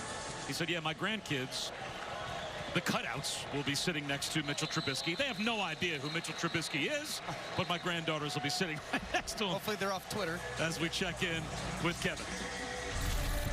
Over on the ACC network, NC State, Aleem McNeil making all the defensive linemen proud, book. Oh, let's go, big fella. High knee it. Pick him up. 1, 2, a big man touchdown. 6'2", 320 pounds, wearing the number 29 with pride. NC State up 31-14 over Virginia. I haven't heard excitement in Booger's voice like that in years. I mean, goodness, probably because he hasn't seen defense at LSU in the last 7 years. Oh, that hurts. Man, they got excited over that. Look at what LSU's doing today. You're probably right. It's like arena football in that game as well. And it looks like a timeout will be called by Hendon Hooker. Virginia Tech. Some confusion off the change of possession. And Virginia Tech loses a timeout here with the clock stopped. We'll see if that timeout becomes something they need a little bit later on. Well, we got a heck of a quarterback matchup tonight. Eric King and Trevor Lawrence square off. Number 1 meets number 7 at 7:30 Eastern on ABC. Saturday Night Football. It'll be Miami taking on Clemson. Think D'Eriq King's made a difference for the Canes? I think he's closed, you know, where the talent gap might be when it really talking about some of the better teams, not only ACC, but in the country. Like, I think he closes that gap for them. He's a perfect fit for Rhett Lashley's offense and just kind of using him as a dual threat weapon. We're playing a different animal tonight with Clemson. Well, again, it's one of those litmus test games. Yes. Where, how good are both of you? And how good is the rest of the ACC? Because all of these teams now being ranked like North Carolina in the top 10. And breaking tackles is Khalil Herbert. He's got a first down. But until one of these other teams, like a Notre Dame, like a Miami, like a North Carolina, like a Virginia Tech, goes out there and actually goes toe-to-toe with Clemson, sure, you wonder if it's for real. Yeah, of course. I mean, Clemson's kind of in a class of their own right now, but I think what's happening is we're starting to see the ACC with recruiting, with player development. You know, Virginia Tech's got 33 wins since Puente got there. That's second best in the conference behind Clemson, so there's a really good team as well. A rollout for Hooker, cuts the field in half and short hops it for Trey Turner. Well, this season Notre Dame counts as an ACC team because they're playing an ACC schedule. We've got 5 teams all ranked inside the top 20, 4 of them ranked inside the top 10, and none have lost yet. Something will give between number 1 and number 7 tonight. Yeah, I think you're seeing depth. I think you're seeing that it's not necessarily just a top-heavy conference, but there's depth within this conference with a bunch of good football teams.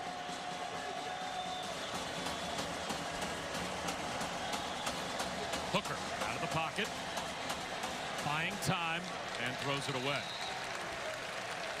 Virginia Tech plays Clemson second to last game of the season. And if North Carolina is going to play Clemson, it would have to come in the ACC title game, as they are not on their regular season schedule.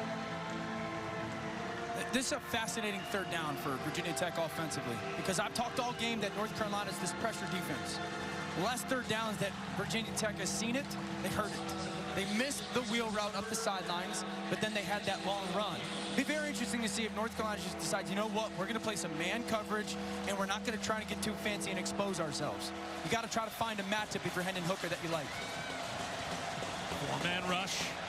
Hooker, the pocket collapses, and down he goes. That time the four-man rush got there. Tamon Fox helped out on the pressure by Tamari Fox. The Fox brothers arrive at the quarterback. It's exactly what they do. They play some man pressure, and the Fox brothers just effort to get around that. Hendon Hooker's got to hold the ball for just a little bit longer because of that sticky coverage. And North Carolina finally gets off the field in the second half. That is the first sack of the game for North Carolina. And Tamari enjoyed that one.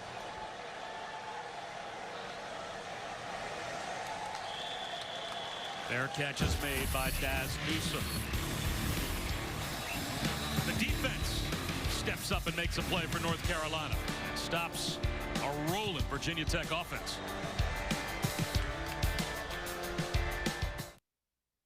Domino's knows a thing or two about delivery. So when we saw people were getting tacos and burgers... Did Hooker a moment ago, and it's a stop on defense for North Carolina.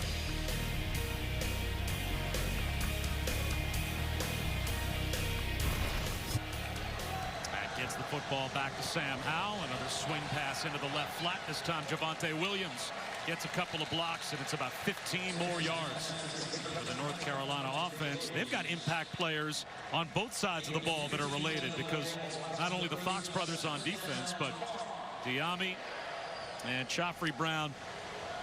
That's a dangerous pair of wide receivers on the offensive side of the ball. It's good recruiting. Sell it to the parents, you know? Right. We'll take both of them. Well, it certainly speaks to how much fun the older brother's having when the younger brother follows him a couple of years later. As Dyami Brown has had a big day. 3 catches, 86 yards, and a couple of touchdowns. Here's Michael Carter to the 40-yard line, picks up 3. Let's check in with Kevin. Bob, it's all about the offense this afternoon. After Kyle Trask's 4 touchdown, here's Texas A&M and Kellen Mond to Caleb Chapman airing it out. 51 yards, 38 all right now. Kyle Field, Missouri driving down 3 to LSU. Back to you guys. Wow, a shootout between A&M and the Gators. And right now with 10 minutes to go in our game, Virginia Tech's trying to get a stop defensively, because they'd love to turn this game into that type of a close one with a few minutes to go. How about North Carolina wearing the clock down here?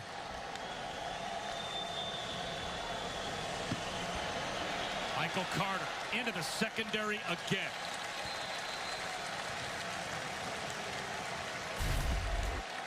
Watch the safety 34 go across the screen. He's following that tight end, and he's supposed to be there to fill on that block. Tisdale follows that tight end when that ball gets snapped, and that creates that huge seam. And I like this out of North Carolina, right? We've had a couple games this year already where we go, okay, this team is an offensive tempo team. At what point do you start to go, we got to work the clock here a little bit? And they're right around 10 minutes into this fourth quarter, 12-point lead. They are now wearing out this clock.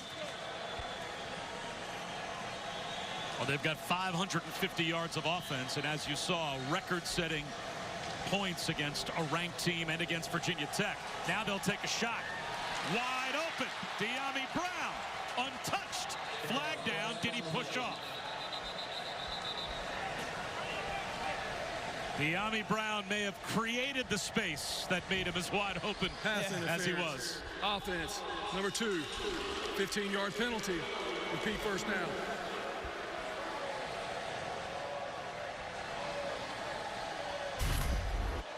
Just going to be a go route up top. Watch the right arm. Fight, hand fight. Stab, push off. I could argue that Strong held on to it as well. Nah, that's a good stab.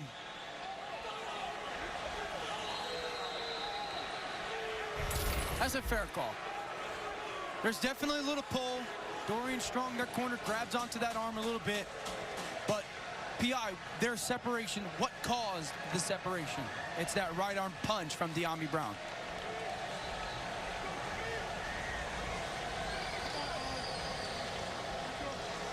First and 25. Michael Carter. Are you kidding me? Are you kidding me? A house call on first and 25 for North Carolina as Michael Carter takes it to the end zone. 62 yards. Another North Carolina touchdown.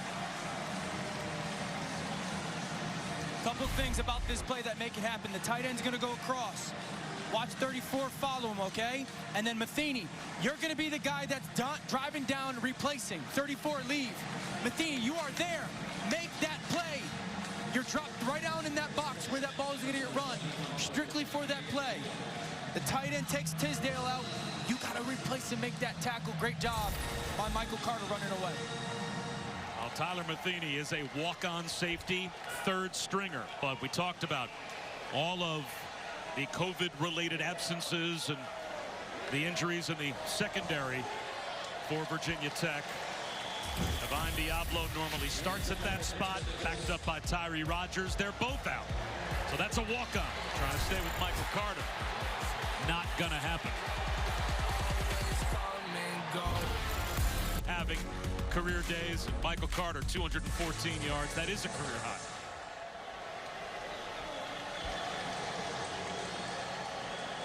Khalil Herbert on the run back. And he gets stood up at about the 24-yard line. Another update with Kevin Nagandi. By reminding our audience after our game in Chapel Hill, Alan Bowman expected to start. Good sign for the Texas Tech offense as they earn Ames, getting ready for Iowa State. Meanwhile, a developing situation in Columbia. Nico Hay, Mizzou, and that offense 45 points. LSU playing defense like Dan Orlovsky played quarterback. Bad. I cannot wait. First of all, I cannot wait to see Booger after that comment. I'm going to remember that one when you go, is this a gimme from 4 feet? I'm like, nope, need to see it. And I cannot wait to see Marcus Spears. Swing pass to Blackshear. Guess I'm wondering what was inaccurate about that comment from Booger. Oh, now you're jumping on board too, huh? Just because we're in the same room together. Okay. Marked men. I got it. Hey, you know what? Next time I play golf with you, nothing good. I need to see it go down into the cup every time. Booger, if you're listening right now, I would be honored to be your partner in a Nassau against Dan Orlovsky any day. Blackshear, that's a first down. But Virginia Tech, they're going to have to play with all the tempo we've seen so far today as the ball got taken away, at least according to North Carolina, but the officials are going to rule it down as Virginia Tech needs to pile up some points in the last 8 minutes.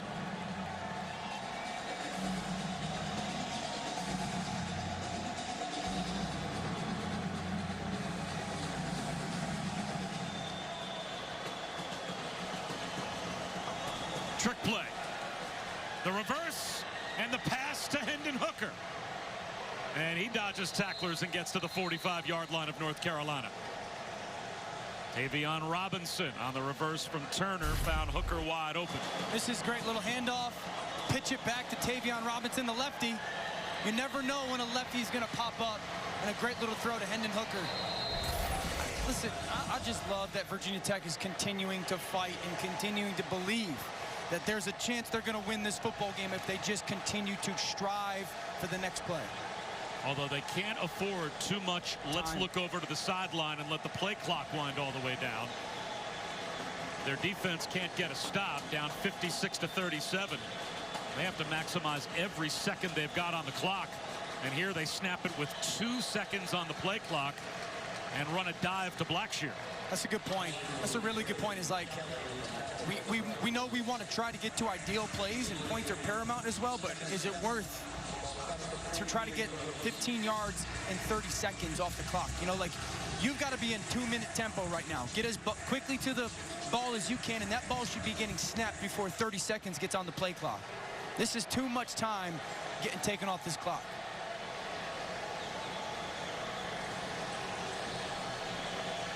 Cutback run. Khalil Herbert close to a first down. Like, they should be running up to the line of scrimmage. It's 3rd and less than 1. Like, let's run up to the line of scrimmage, get a first down, clock will stop, and then maybe we can get it to taking a shot or something like that.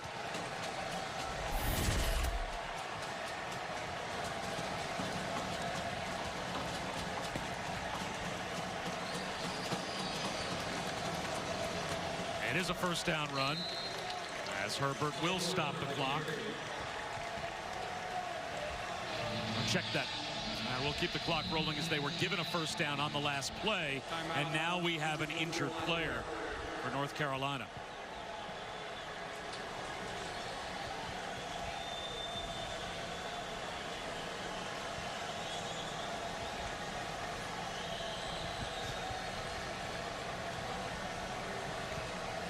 Another update from Kevin Nagandi. Bob, here we go. Florida, they had the ball 38 all. Malik Davis, and he fumbles with less than 4 minutes to go. Texas A&M recovers. And how about Seth Small? Biggest kick of the Aggies season. Big man on campus. What a win for Kellen Mond and Jimbo Fisher. Texas A&M knocks off Florida 41-38. Mark and I minding our own business here on the set. Boog says hi.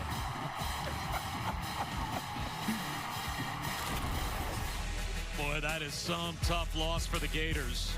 As we take a look at some games that are still to come today, of course, leading up to the big one at 7:30 between Miami and Clemson. Alabama going up against Lane Kiffin and Ole Miss. That's your menu. Tamari Fox, by the way, was the injured Tar Heel off the field. And quarterback draw for Hendon Hooker. He is spun forward right to the first down line to gain. 5.5 minutes to go. He gets the first down. So that stops the clock just for the moment, but now it starts again. And Hendon Hooker and the Virginia Tech offense back at the line of scrimmage. Play action. Hooker up the seam. He's got a hook up. He's got a touchdown with James Mitchell with 5:20 to go. You have to go for 2 here if you are Virginia Tech, and their offense will do just that. Really good play call. Using that motion to get eyes of the defenders in the wrong way, and of course James Mitchell catches a touchdown. Last time they went for 2 was that pick play where they try to get a rub one way or the other. That bunch up top right now. To try to pull within 11.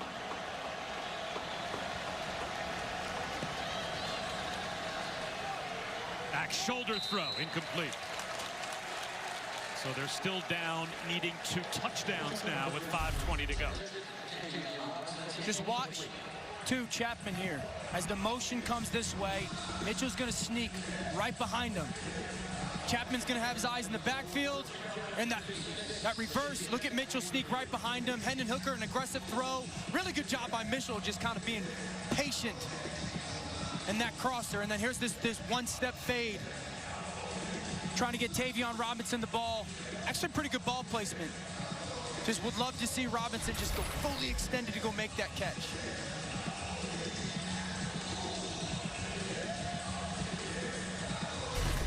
Now, the last time that we were in a spot where an onside kick may have been called for, they stole one.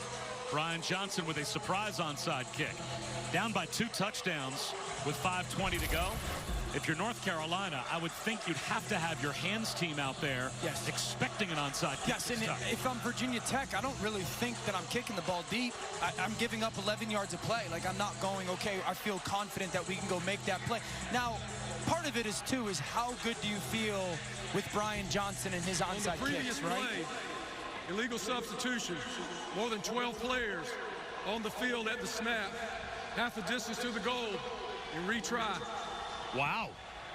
The officials just dropped a flag as they determined that the defense had too many players on the field, and they just figured that out on the 2-point try. So now Virginia Tech will have another opportunity to try again.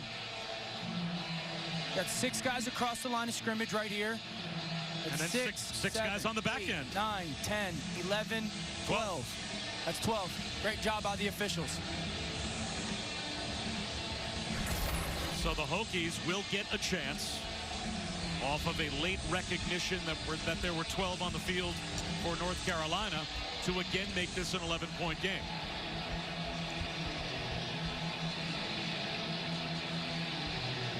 Okay, so we've seen the potential rub route. We've seen a one-on-one route.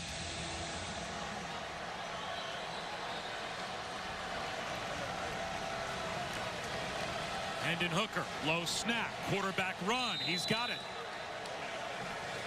So Hendon Hooker gets the 2, and North Carolina costs themselves a pair. Having too many on the field. Is there still hope in this game for Virginia Tech? Great job. Great job by Hooker following that tight end.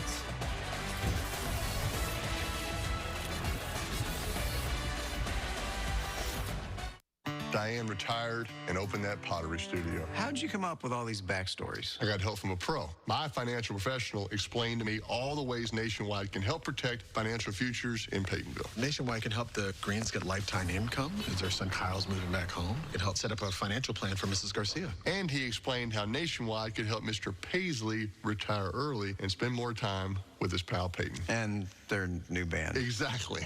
Yeah. Don't forget the band. I haven't.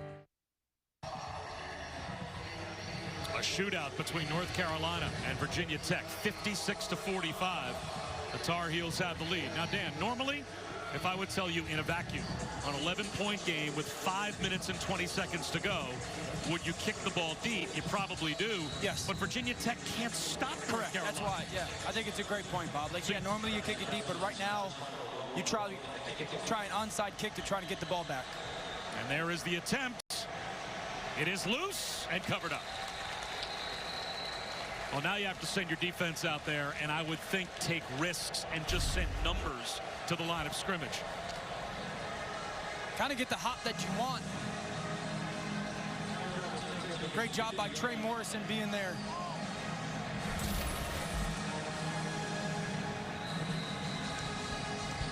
How are you dialing up your defense here if you're Virginia Tech? To do what? Maybe a risk take just to try and get the football back and get a stop. Yeah, I think that North Carolina is still going to go run their offense, and that's had a ton of success doing the run-pass option, the RPO, so I don't think zone defense is your answer. Like, you got to play some man-to-man coverage, force a difficult throw and difficult catches, and go stop the run.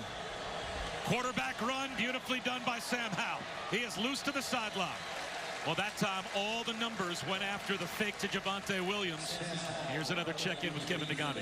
Bob, Iowa State's Breece Hall leads the Big 12 in rushing touchdowns. Plenty of offense in front of us. Cyclones facing Texas Tech. That game will begin on ESPN News.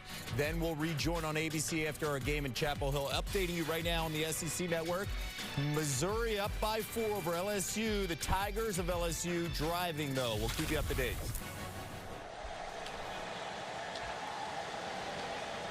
Good play call by North Carolina there, giving Sam Howell the opportunity to tuck it and run.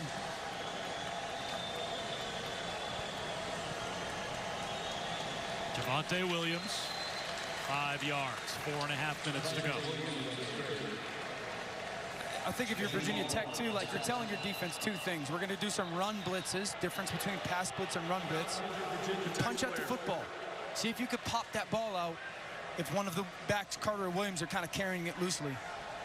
Jermaine Waller is down, so the clock stops at least for the moment with an injured Virginia Tech player. And Dr. Jerry Punch is with us as well. Doc? Yeah, guys, let's check in with the fact that Justin Fuente is talking about how you deal with adversity, all the stress they've gone through this year with the COVID outages, et cetera, with players. And he says that early in the year, he had a Navy SEAL come talk to the team. After they talked, he said he pulled the Navy SEAL aside, said, I went all fanboy on him. I wanted to know how you handle all the training, all the mental and physical stress and toughness and stamina of what you have to do to be a Navy SEAL, sleep deprivation, all that. The Navy SEAL said this. He said, you don't worry about tomorrow or the next day or next week in your training. You do everything you have to do to get this event and be able to get the breakfast. And then after you get the breakfast, you do everything you have to do to make it to lunch. And you do that thing one meal at a time. So from that point on, Justin Fuente said our toughness is doing what we have to do every day just to get to breakfast and then to lunch. He said that's how we deal with stress up in Hokie Land. Good coaching, right? I mean, you're giving your kids analogies, imagery that they can kind of use in their everyday as well to kind of not only help them as football players, but off the field as well. I used to have coaches all the time like, hey, when you look into a forest and you're trying to chop a tree, you're not trying to look through the whole forest. Find one tree and knock it down type thing. So really good interaction with the Navy SEAL to give your kids the ability to kind of get through some difficult times. North Carolina milking as much clock as they can. And it's another first down for Javonte Williams.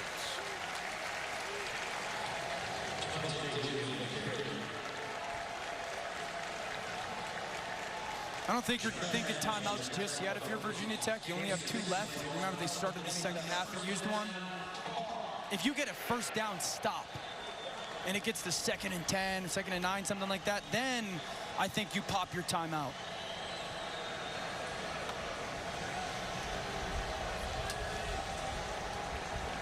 You got to keep your eyes on the quarterback.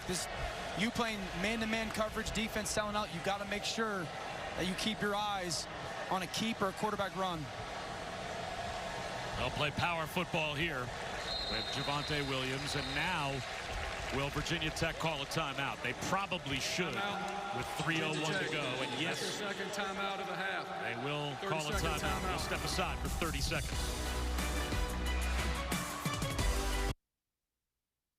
I was so embarrassed about paying too much for a used car, I went into hiding in this undisclosed location. If you don't see me, you're not seeing the most accurate price. Shop at Carfax. You won't have to overpay on a used car again. Shop millions of great deals at the all-new Carfax.com. You need it when? Tomorrow. You're kidding.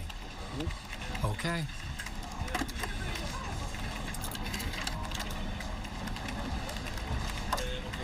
Rock and roll.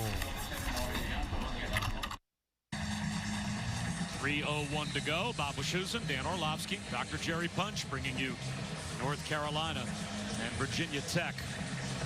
A top 10 team for North Carolina, a top 20 team for Virginia Tech, and 2 teams that have now combined on over 1,100 yards of offense and over 100 points on the scoreboard.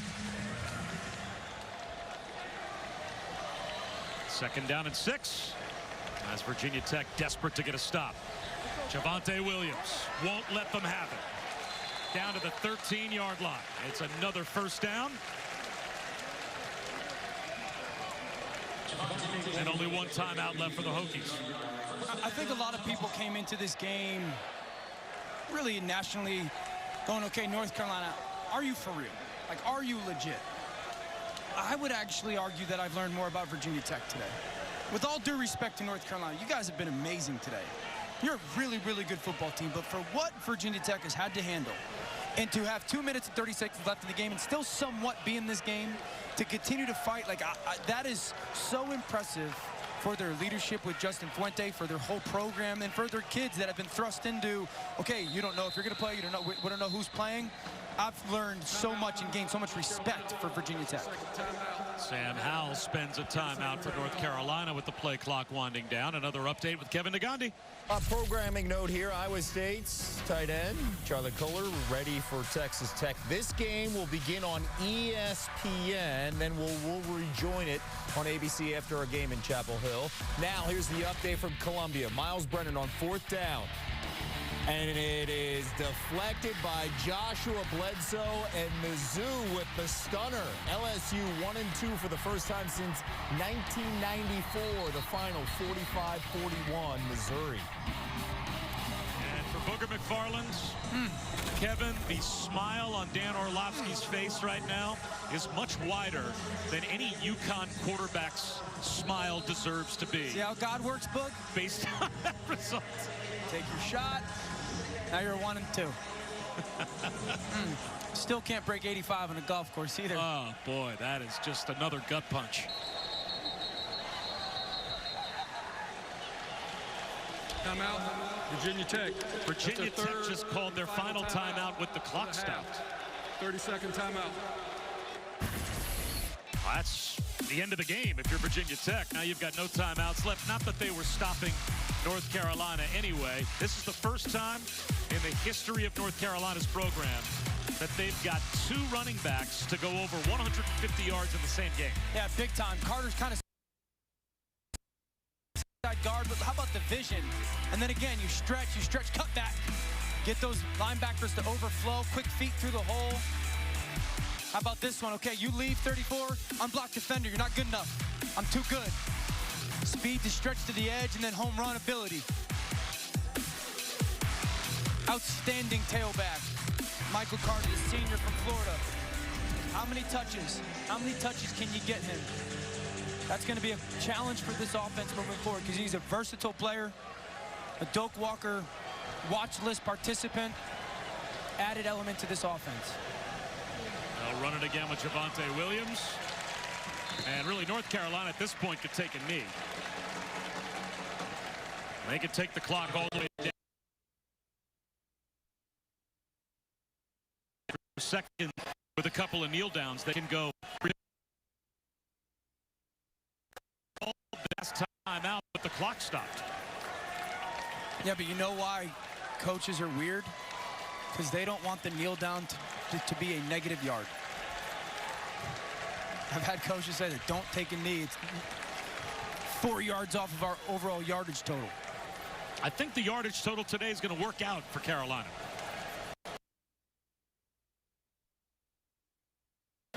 Minus yards for their offense. They have run 64,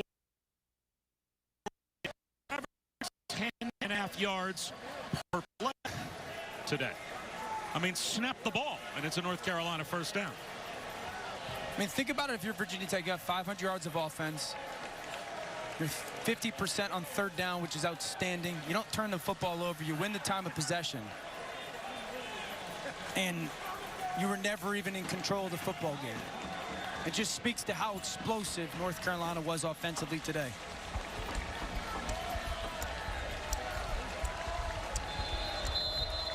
Timeout. North Carolina will let the clock wind down as far as they can. 30-second timeout.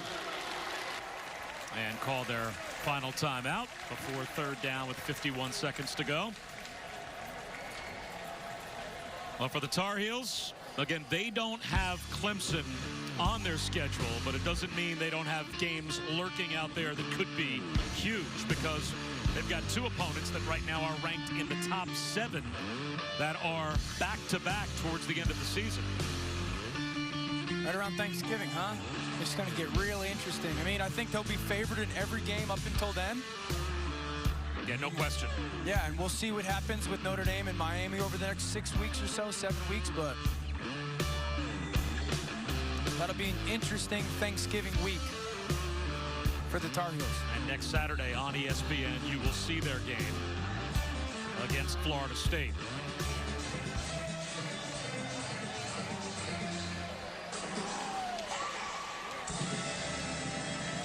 So Mack Brown now will put his team in victory formation as Sam Howell will kill as much time as he can. And there's about a 5-second differential. So on fourth down, if Sam Howell just goes back, runs around a little bit, that'll end the game. You think Mack Brown's having some fun now? We talked to him yesterday. Boy, he said, really my entire goal now is to do, and he was very honest, what I did not allow myself to do when I was at Texas. And that is have fun. Enjoy it. And not worry too much and let the kids have fun and have this, the overall spirit of our program, not the weight of the world on our shoulders. It's hard to not have that happen in Austin. It's a different vibe in Chapel Hill, certainly from a football standpoint, but he's accomplishing his goal. Yeah, and I also give him credit because he also was very blunt and honest, saying, I know that I'm a little bit in a different place with my career than some other coaches who can't necessarily do that. I don't like this. Well, out of Holyfield. Dax Holyfield gave a little shot to Sam Howell after Howell had taken a knee. And now you don't want to see an ugly end to this game. And the coaches are out there trying to separate the two sides. A couple of unsportsmanlike conduct flags, it looks like, have been thrown on Virginia Tech with only 1 second to go. And I think sometimes defenders think the quarterback's trying to be disrespectful there. Well, think about this. If North Carolina wanted to be disrespectful to Virginia Tech, or they would have been trying to score. Right. He's just trying to burn time, Look at 4 up top, Holyfield. This is North Carolina trying to not run the score up on Virginia Tech. If Mac Brown and the Heels wanted to try and add another 7 points on the board just to run the score up, they easily could have, and yet they're trying to take a knee to end the game. And really do the right thing. No, I agree. And sometimes, again, defenders think the quarterback's trying to show off. He's just trying to take 4 or 5 seconds off the clock, and so they don't ever have to take another snap. I get it. Emotions are high. Holyfield's a really good player. And I guess if you're the Virginia Tech defense and you've got 661 yards. Yeah, after the play, dropped on you. Unsportsmanlike conduct. Number 4, Virginia Tech. That is his first unsportsmanlike of the game. Half the distance to the goal. It will be 1st and 10 for Virginia Tech. Also after the play, unsportsmanlike conduct, number 23, Virginia Tech. That is his first unsportsmanlike. Still 1st down, Virginia Tech. So the Hokies offense will run 1 play. And North Carolina will celebrate 3 wins to start off the season. They played their first game on September 12th against Syracuse and 1 going away, and had to wait 3 weeks to play Boston College last week. They had Charlotte on their schedule. That was a COVID cancellation, as they had a roller coaster ride just to be able to get back on the field to play last week. And talking to Phil Longo, the offensive coordinator, it's pretty telling. He said, look, it was just great to be back on the field last week getting ready for a game. His words were, I was elated to finally just get back onto a practice field the day after the game. And I thought that was really cool. Like, it was about just being out there, working with the kids, being part of the football routine. I think one of the things that stands out about this North Carolina program and their coaching staff, they really love what they're doing. Virginia Tech ends at 56-45 is the final. North Carolina over the Hokies. After a quick break here on ABC, Texas Tech takes on Iowa State in Ames. For Dan Orlovsky and Dr. Jerry Punch, I'm Bob Wischusen. Thanks for watching. Saturday Night Football.